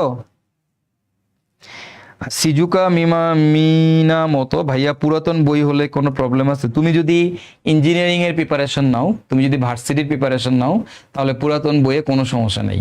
আর তুমি যদি মেডিকেলের প্রিপারেশন নিতে চাও তাহলে তোমার পুরাতন বই না নতুন বই কিনতে হবে, শুধু মেডিকেল হইলে। আর ইঞ্জিনিয়ারিং এর জন্য ভার্সিটির জন্য পুরাতন বই হলে হবে, কোনো অসুবিধা নাই, কোনো অসুবিধা। মেডিকেলের জন্য খুব অসুবিধা নেই, কারণ ওই নতুন ইনফরমেশন থেকে কোশ্চেন আসলে খুব একটা করে না, হুদাই মানুষজন কয়। আমি শুনছি আর কি মেডিকেলের ভাইয়ারা বলে, এই জন্য তোমাকে বললাম। বাট পুরান বই নতুন বই ডাজন্ট ম্যাটার, ঠিক আছে, অ্যাকচুয়ালি ম্যাটার করে না। ওকে শহীদ, বুঝছো? আমি যেভাবে করছি না, মানে আমার স্লাইডে যেভাবে করছি ওভাবে করবা। একেবারে ডিরেক্টলি লিখে দিলে কি হয়, তোমার অনেক টিচারের মন খারাপ থাকলে নাম্বার দেয় না, বাট বোর্ডে নাম্বার দিবে, বোর্ডে নাম্বার পাবা। তুমি যদি বোর্ডে ডিরেক্টলি ওই সূত্রটা লিখে, মানে ধ্রুবকের মানটা লিখে অঙ্ক করো, বোর্ডে তোমাকে ফুল নাম্বার দিবে। ঠিক আছে, কিন্তু এই এইচএসসিতে একটু হয়তো ঝামেলা করলেও করতে পারে, এইচএসসিতে না সরি, তোমার কলেজের টিচার ঝামেলা করলেও করতে পারে। তো এই জন্য আমি একদম কিভাবে করলে ফুল নাম্বার পাবা কলেজে সেটা লিখে দিছি। বাট তুমি এইচএসসিতে এবং অ্যাডমিশনে শর্টকাট লিখলে ফুল নাম্বার পাবা। ঠিক আছে, শর্টকাটটা লিখলেও পাবা, ধ্রুবকের মানটা লিখলেও পাবা। তাহলে বুঝছো তো, এনের জন্য মানে এটা কে না পারে, মানে তুমি বলো আমি এটা তোমাকে কি করাবো বলো, এটা তুমি পারো না? এন এর মান এন এর মান 4 হইলে বাকি কোয়ান্টাম সংখ্যাগুলোর মান বের করে তোমাকে মোট ইলেকট্রন সংখ্যা হিসাব করতে বলছে। তো এটা কে না পারবে? কানার ভাই অন্ধও পারবে, তাই না? চলো আমরা তার পরেরটা দেখি। বলছে এন, এল এবং এম এর মানের ব্যবহার করে পরমাণুটির শেষ শক্তি স্তরে মোট ইলেকট্রন সংখ্যা নির্ণয় করো। করাইতে হবে। পরমাণুটা শেষ শক্তি স্তর মানে এম নাম্বার শেলে তোমার হচ্ছে জন্য মোট ইলেকট্রন সংখ্যা হিসাব করতে বলছে। কোয়ান্টাম সংখ্যা অলরেডি পড়াইছি। উদ্দীপকের পরমাণু মডেলের বহিস্তরের জন্য এগুলো তোমরা নিজেরা করবা, হ্যাঁ, HW। চলো তারপরটা যাই। উদ্দীপকের পরমাণু মডেলের বহিস্তরের জন্য এল এবং এম এর মান হিসাব করে মোট ইলেকট্রন সংখ্যা হিসাব করো। বহিস্তর কোনটা? 4 নম্বর কক্ষপথের জন্য। সেম কোশ্চেন, একদম সেম কোশ্চেন, সিলেট বোর্ডে আসছে 2021 সালে। আচ্ছা তারপরেরটাতে যাই। উদ্দীপকের সর্বশেষ স্তরে এল ও এম এর মান হিসাব করে মোট ইলেকট্রন সংখ্যা নির্ণয় করো। সর্বশেষ শক্তি স্তর 1 নাম্বার, এটা 2 নাম্বার, এটা 3 নাম্বার, এটা 4 নাম্বার। তাহলে এন এর মান 4 এর জন্য বাকি কোয়ান্টাম সংখ্যাগুলোর মান বের করতে বলছে। এটা কানার ভাই অন্ধও পারবে। এল ও এম এর মানের ভিত্তিতে জেড শেলের মোট ইলেকট্রন হিসাব করে দেখাও। জেড নাম্বার শেল, এটা এক নাম্বার কক্ষপথ, এটা 2 নাম্বার কক্ষপথ, এটা 3 নাম্বার কক্ষপথ। তাহলে 3 এর জন্য মোট ইলেকট্রন সংখ্যা নিজে হিসাব করে দেখাবা। করাইতে হবে আমার, ঠিক আছে?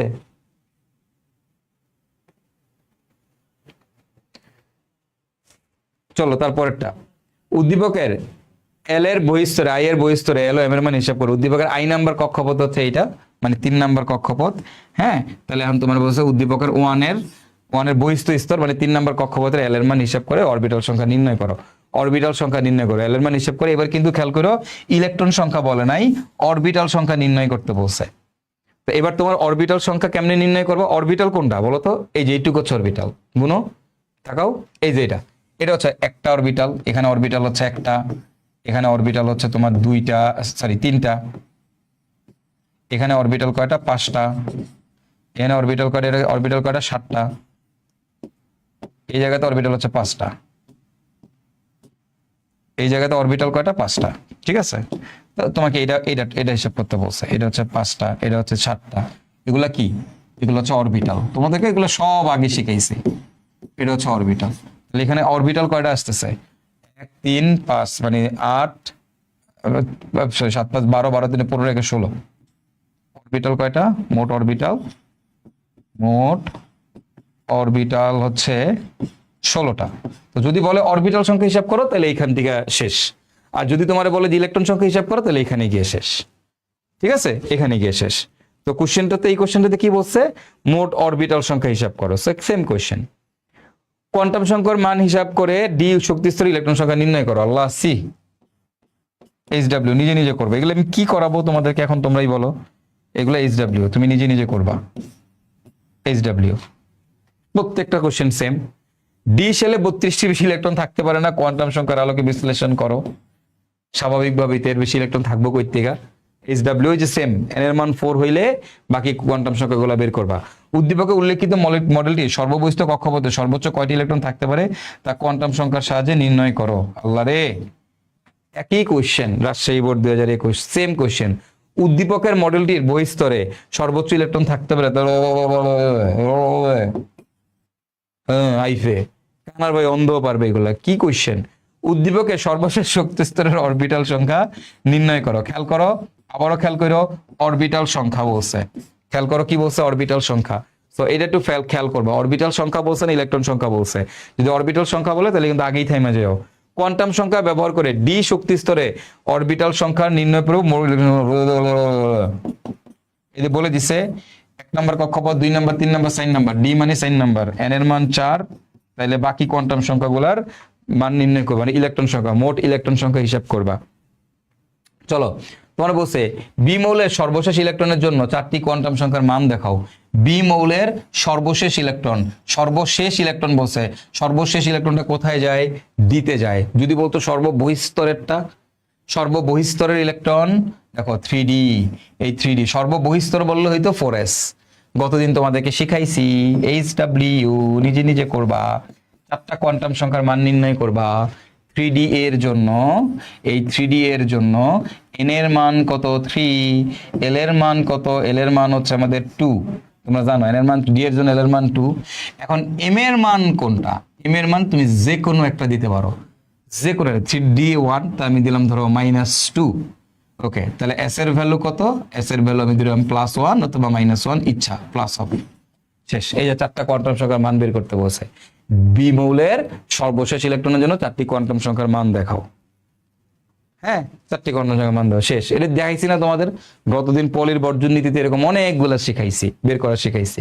ওকে, উদ্দীপকের কিউ এবং আর উপশক্তি স্তরে বিদ্যমান অরবিটাল সময়ের আকৃতি চিত্র সহ ব্যাখ্যা করো। আচ্ছা, কিউ এর মধ্যে 3টা অরবিটাল আছে। এই 3টা অরবিটাল কি, -1, 0, +1 কি, px, py, pz। ওকে, আর এইখানে বলছে dxy, dyz, dzx, dx² y² dz²।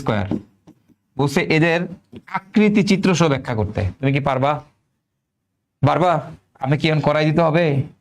হ্যাঁ, আমার কি করাই দিতে হবে, তোমরাই বলো। এগুলা কি করাই দিতে হবে ভাই? এদের আকৃতি চিত্র তোমাদেরকে মাত্র আইকা দিলাম না, px, py, pz, dxy, dyz, এগুলা চিত্র এখন নিজে নিজে আঁকতে পারবা না? দেখছো, এটা কিন্তু আসছে রাজশাহী বোর্ড 2022 আসছে, যে এই যে দেখো চিত্র আঁকতে বলছে অরবিটালের। ওকে, উদ্দীপকের ইলেকট্রনটি স্থানান্তরের জন্য শোষিত শক্তির পরিমাণ হিসাব করো। উদ্দীপকের ইলেকট্রনটির স্থানান্তরের জন্য শোষিত শক্তি, তো ইলেকট্রনটা 1 নম্বর কক্ষপথ থেকে 3 নম্বর কক্ষপথে গেছে, কি পরিমাণ শক্তি শোষিত হবে। আচ্ছা, মনে রাখবা ভাইয়া, যখন আমরা বলি বিকিরিত শক্তি মানে কি? বিকিরিত শক্তি হচ্ছে এই যে আমরা বের করছি, এগুলা আগে করে ফেলছি, ডেল্টা ই ইকুয়াল টু হচ্ছে E2 - E1, মানে শেষেরটা থেকে আগেরটা বিয়োগ করে দিছিলাম, E2 - E1, এটা হলো বিকিরিত শক্তি। আমাকে এখানে বলে দিছে 3 নম্বর কক্ষপথ আর বলে দিছে 1 নম্বর কক্ষপথ, তাহলে E3 - E1। আর শোষিত শক্তি যদি বলে তাহলে কি হবে? শক্তি আমরা জানি উপর থেকে নিচে আসলে শোষিত হয়, আর নিচ থেকে উপরে ইলেকট্রন নিতে গেলে উপর থেকে নিচে আসলে শক্তির বিকিরণ হয়। একটা ইলেকট্রন উপরের শক্তি স্তর থেকে নিচের শক্তি স্তরে লাফ দিলে শক্তির বিকিরণ হয়, আর নিচ থেকে উপরে উঠলে শক্তির কি হয়? শোষণ হয়। তাহলে আমাদের শোষিত শক্তিটা কি হবে? শোষিত শক্তি। ওকে, শোষিত শক্তিটা কি হবে? ডেল্টা ই ইকুয়াল টু হবে আমাদের, দেখো এই যে উল্টা শক্তি, E1 থেকে E3, E1 - E3, E1 থেকে E3 বিয়োগ করে দিবা শোষিত শক্তি। ওকে, শোষিত শক্তি হচ্ছে E1 - E3, মানে উল্টাটা, delta E equal to E1 - E3। আর বিকিরিত শক্তি মানে কি? বিকিরিত শক্তি মানে হচ্ছে E3 - E1, E3 - E1, মানে বড়টা থেকে উপরেরটা থেকে নিচেরটা বিয়োগ করবো, এটা হচ্ছে বিকিরিত শক্তি, শেষেরটা থেকে আগেরটা। আর শোষিত শক্তি হলে আগেরটা থেকে পরেরটা, মানে কতটুকু শক্তি শোষিত হবে, শেষ। এখন এই মানটা আমরা কেমনে করব? ভাই তুমি কানার ভাই অন্ধ পারে, বলো তোমার 1 নাম্বার শক্তি স্তরের জন্য E1 এর মান কত? ওই যে -13.6 n² বাই জেড পড়ো নাই, minus 13.6 into Z by N square, পরটাই তুমি n1 square, E3 equal to কত, minus 13.6 into Z by n3 square, মানে 3 নাম্বার n2 স্কোয়ার, n1 এর মান কত 1, n2 এর মান কত 3, n2 এর মান হচ্ছে 3। ঠিক আছে, বুঝতে পারছো? আমরা এভাবেও লিখতে পারি, এটাকে এভাবে দাও তাহলে আরো সুবিধা হবে। যে সূত্রটা হবে E of n2 মানে n2 মাইনাস n1, এখানেও দিয়ে দাও n1 মাইনাস n2।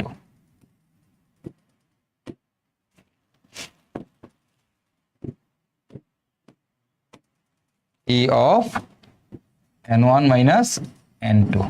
এখন এগুলা তোমরা, আমি তো শর্টকাটটা দেখাই দিলাম, তোমরা শক্তি নির্ণয় শিখছো না, এগুলো অঙ্ক তুমি আগে করছো, এই অঙ্ক তুমি আগে করছো, বাকিটা HW, বাকিটা তোমার HW, ওরে বাকিটা তোমার HW, এবার তুমি বাকিটা তুমি করে ফেলবা। ঠিক আছে, আমাদের এখানে n1 এর মান হচ্ছে 1, n2 এর মান হচ্ছে 3, 3 নাম্বার শক্তি স্তর থেকে 1 নাম্বার শক্তি স্তরে যদি 1 থেকে 3 নেই তাহলে কতটুকু শক্তি শোষিত হবে, কতটুকু শক্তি শোষিত হবে। ঠিক আছে, দিস ইজ দ্য থিং। আশা করি সবাই বুঝছেন। এটা শর্টকাট না, আপনি লং কাটে করবেন, আপনি লং কাটে করবেন। লং কাটে কেমনে করবেন, লং কাটে হচ্ছে আপনাকে শিখাইছি আগে, লং কাটে কেমনে করতে হয় এটা শিখাইছি। এই অঙ্ক তোমাদের আগে করানো হয়েছে। হ্যালো, ক্লাস নিতেছি, ক্লাস নিতেছি, ক্লাস নেই। হ্যাঁ, বুঝছো? ডান, এগুলো তুমি নিজেই পারবা, একদম সহজ। HW মানে বুঝছো না, ওই যে আমরা শক্তি নির্ণয় করছি না, 3 নাম্বার কক্ষপথে শক্তি নির্ণয় করবা, 1 নাম্বার কক্ষপথে শক্তি নির্ণয় করবা, এরপর একটা থেকে আরেকটা বিয়োগ করে দিবা। ওকে, শক্তি নির্ণয়ের ফর্মুলা তোমাদের শিখাইছি, বা তৃতীয় শক্তি স্তরের ফর্মুলা, মানে শক্তি নির্ণয় করে একটা থেকে একটা বিয়োগ করে দিবা। উদ্দীপকের প্রদর্শিত ইলেকট্রন স্থানান্তরে বিকিরিত শক্তির পরিমাণ, তাহলে এই যে ইলেকট্রন এখান থেকে এখানে আসতেছে, এখান থেকে এখানে আসতেছে, 3 থেকে 2 এ আসতেছে, তাহলে আমাদের বিকিরিত শক্তি ডেল্টা E ইকুয়াল টু কত, E of n2 minus E of বিকিরিত শক্তি বলছে n1, এখানে আমাদের n2 এর মান কত, n2 এর মান হচ্ছে আমাদের 3, হ্যাঁ, আর n1 এর মান কত, n1 এর মান হচ্ছে আমাদের 2। দেখো 3 নাম্বার শক্তি স্তর থেকে 2 নাম্বার শক্তি স্তরে আসতেছে, তাহলে বিকিরিত শক্তির মান বের করতে বলছে, করবা। সূত্র তো তোমরা সবাই জানোই। উদ্দীপকের মডেলটি যদি হাইড্রোজেন পরমাণু হয় তাহলে ইলেকট্রন ধাপান্তরে শোষিত শক্তির পরিমাণ নির্ণয় করো। শোষিত শক্তি HW, দেখো বিকিরিত শক্তি শোষিত শক্তির অঙ্ক তোমাদের আগে করায় আসছি ভাইয়া, সব HW দেখো, তারপর এগুলা HW, বাকিটা নিজে করবি, এগুলা সব নিজে করবি, প্রত্যেকটা জিনিস তুমি নিজে নিজে পারবা। ওই যে একটু খালি বোরের শক্তির, শোষিত শক্তি বিকিরিত শক্তির অঙ্কটা খালি দেখে আসতে হবে। উদ্দীপকের ইলেকট্রন ধাপান্তরের সময় শোষিত শক্তির পরিমাণ, দেখো একই কোশ্চেন, শোষিত শক্তির পরিমাণ কত, শেষ। তো এই ছিল আমাদের সিকিউ, মানে যতগুলো সিকিউ এই টপিক থেকে এখন পর্যন্ত বিগত বছরে আসছে, প্রত্যেকটা সিকিউই তোমাদের দেখাই দিলাম। তো হোপফুলি সবাই বুঝতে পারছো। তো এর মাধ্যমে তোমাদের সাথে আজকে আমার বিদায় হচ্ছে সেগমেন্ট 1 এর। তো সেগমেন্ট 1 এ তোমাদের সবকিছু ভেয়া পড়াইছি, এমন কিছু নাই যেটা তোমাদের পড়াইনি। এবং এখান থেকে বিগত বছরে বুয়েটে কি কি প্রশ্ন আসছে সব দেখাই দিছি, এখান থেকে ঢাকা ভার্সিটিতে কি কি প্রশ্ন আসছে, সিকেরুয়েটে কি কি প্রশ্ন আসছে সব তোমাদের দেখাই দেওয়া হয়েছে।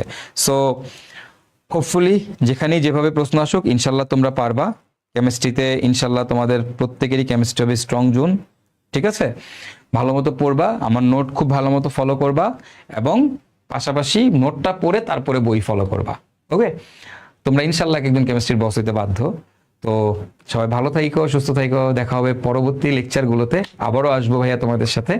গুণগত রচন অনেক কিছু তোমাদের শিখাইছি, তোমরা সবাই অ্যাটলিস্ট পুরা দেশের অন্য যে কোনো জায়গায় যে কোনো স্টুডেন্ট যেই কন্টেন্ট পাইছে তার থেকে তোমরা বেটার কন্টেন্ট পাইছো, এটা একদম গ্যারান্টেড। তার থেকে তুমি বেশি জানো, তার থেকে তুমি একটা জিনিস হলো ভিন্নভাবে তুমি শিখছো, 100% তুমি অবশ্যই বেটার কন্টেন্ট পাইছো, পাবা বা পাচ্ছ বা পাবা এই জায়গায়। এবং তুমি যত কিছু পড়ছো এত কিছু পড়ে নাই, এত কিছু পড়ে নাই, কেউই পড়ে নাই এত কিছু গুণগত রসায়নে, এখন পর্যন্ত পড়ে নাই এবং সামনেও পড়বে না। সো তুমি কিন্তু অনেক অ্যাডভান্স ওদের থেকে, সো তুমি অনেক বেশি আগায় আছো। সো অলওয়েজ বি কনফিডেন্ট যে কেমিস্ট্রি তুমি অন্যদের থেকে বেশি পারো, বাট একটু প্র্যাকটিস করতে হবে। কি প্র্যাকটিস করবা? আমার স্লাইডের অঙ্কগুলোই প্র্যাকটিস করবা, আমার স্লাইডের কনসেপ্টগুলোই বারবার প্র্যাকটিস করবা, এগুলোই বারবার পড়বা। ঠিক আছে, তুমি যা জানো ট্রাস্ট মি, তা এই জিনিসগুলো বাংলাদেশের কোনো স্টুডেন্ট এত পরিমাণ জানে না, এবং দরকারি জিনিস যেগুলো দরকার সেগুলো জানে না। আর অপ্রয়োজনীয় জিনিস অনেকে অনেক কিছু পড়তে পারে, সোডিঞ্জারের সমীকরণ অনেকেই প্রমাণ শিখতে পারে, কোনো লাভ নেই, হুদাই নোট মোড নিয়ে একদিন একটা লেকচার নিতে পারে, কোনো লাভ নেই। যেগুলা লাভ নেই ওগুলা সৈকত ভাইয়া পড়ায় না, যেগুলা কামের জিনিস ওগুলাই সৈকত ভাইয়া পড়ায়, এটা মাথায় রাখবা। যেগুলো দরকার ওগুলাই পড়াবে, যেগুলো দরকার নাই এগুলো সৈকত ভাইয়া কোনোদিন পড়াবে না তোমাদের। সো দরকারি জিনিস বেশি করে পড়তে হবে, দরকারি জিনিস ডিপিকে পড়তে হবে, বাট অপ্রয়োজনীয় জিনিস ধরাই যাবে না, দেখাই যাবে না। সোডিঞ্জারের সূত্র প্রমাণ শিখে আমার কি লাভ? কোনো লাভ আছে?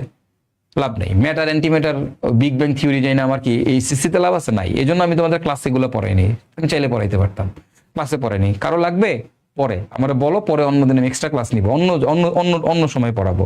সাইকেল 1 শেষ হয়ে যাবে তখন পড়াবো, বাট এখন না, ক্লাসের মাঝখানে না, মেইন ক্লাসের মধ্যে কোনো আজারে জিনিস পড়ানো যাবে না।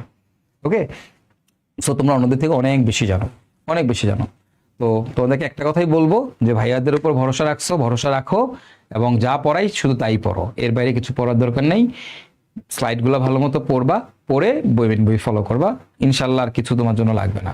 তবে তোমরা মেইন বইয়ের পাশাপাশি একটা চাইলে প্রশ্ন ব্যাংক রাখতে পারো, ঢাকা ইউনিভার্সিটি বা বুয়েটের একটা প্রশ্ন ব্যাংক, অনেকগুলো কম্বাইন প্রশ্ন ব্যাংক থাকে যেখানে টপিক ওয়াইজ সব জায়গারই প্রশ্ন ব্যাংক দেওয়া আছে। এরকম একটা প্রশ্ন ব্যাংক থাকলে তুমি যখন একটা অধ্যায় শেষ করবা তখন ওই অধ্যায়ের প্রশ্ন ব্যাংকটা যদি পড়ে ফেলো একাডেমিক লাইফেই, দেখবে অ্যাডমিশনটা তোমার খুব ভালো হয়েছে। অ্যাডমিশনের সময় গিয়ে দেখবে এগুলো সব তুমি পারো, আগে থেকেই পারো। তো এই কাজটা করতে পারো, এটা খুব ভালো একটা প্র্যাকটিস হ্যাবিট। যারা বুয়েটে চান্স পায়, ঢাকা ভার্সিটিতে টপ করে, ওরা সবাই একাডেমিক লাইফে এই কাজটা করে। দেখো আমি কিন্তু অলরেডি দেখো একটা অধ্যায় পড়াইছি, এই অধ্যায়ে তোমার সব সলভ করে দিচ্ছি না? তোমার বুয়েটের প্রশ্ন, ঢাকা ভার্সিটির প্রশ্ন সব তোমার সলভ করে ফেলছি না? করছি। তাহলে তোমার এখন এক্সট্রা যদি একটা প্রশ্ন ব্যাংক থাকে সাথে, তুমি যদি একটু দেখে রাখো, তাহলে কি তোমার কনফিডেন্সটা বেড়ে গেল না? যে ভাই আমি একাডেমিকেই এই যে এই অধ্যায়টা এমনভাবে পড়ছি যে আমার বুয়েট এবং ঢাকা ভার্সিটি সব হয়ে গেছে, তাই না? একাডেমিক তো হয়েছেই, সাথে অ্যাডমিশনও হয়ে গেছে। তখন এই পোলাপানগুলোই আস্তে আস্তে অ্যাডমিশনে গিয়ে ভালো করে, বুঝতে পারছো? এই জন্য আমাদের থেকে স্টুডেন্ট অনেক বেশি চান্স পায়। আমাদের কাছে স্টুডেন্ট কিন্তু ইনিশিয়ালি স্টুডেন্ট থাকে কম, এই পের কারণে দেখবো মানুষজন অন্যদিকে অনেক জায়গায় পড়তে চলে যায়, পরে দিন শেষে আবার আমাদের কাছে চলে আসে, বিভিন্ন জায়গায় যাবে, পড়বে, মারা খাবে, আবার চলে আসবে। ঠিক আছে, তো তোমাদের যে ফ্রেন্ডরা আছে ফ্রেন্ডদেরকে বইলো সবাই যেন আমাদের সাইকেল ওয়ানে ভর্তি হয়। প্রত্যেককে বলবো সাইকেল ওয়ানে তোমার ফ্রেন্ডের ভালোর জন্য, উপকারের জন্য। ঠিক আছে, যদি অ্যাকচুয়ালি ভালোভাবে কেমিস্ট্রি শিখতে চাই অবশ্যই আমাদের কাছে আজকে না আসলেও 2 দিন পরে ঠিকই আসবে। ঠিক আছে, ওকে ফাইন। তো তোমার কাজ হচ্ছে তোমার পড়াশোনাটা তুমি ঠিক মতো করো, কলেজে সবার থেকে বেশি নাম্বার পাইতে হবে তোমাকে, এটা মাথায় রাখবা। তুমি যেই কলেজে পড়ো না কেন তোমাকে সবচেয়ে বেশি নাম্বার পাইতে হবে। ঠিক আছে, ওকে, টাটা, আল্লাহ হাফেজ, ভালো থেকো সবাই, দেখা হবে পরবর্তী কোনো একটা লেকচারে। Till then, good by.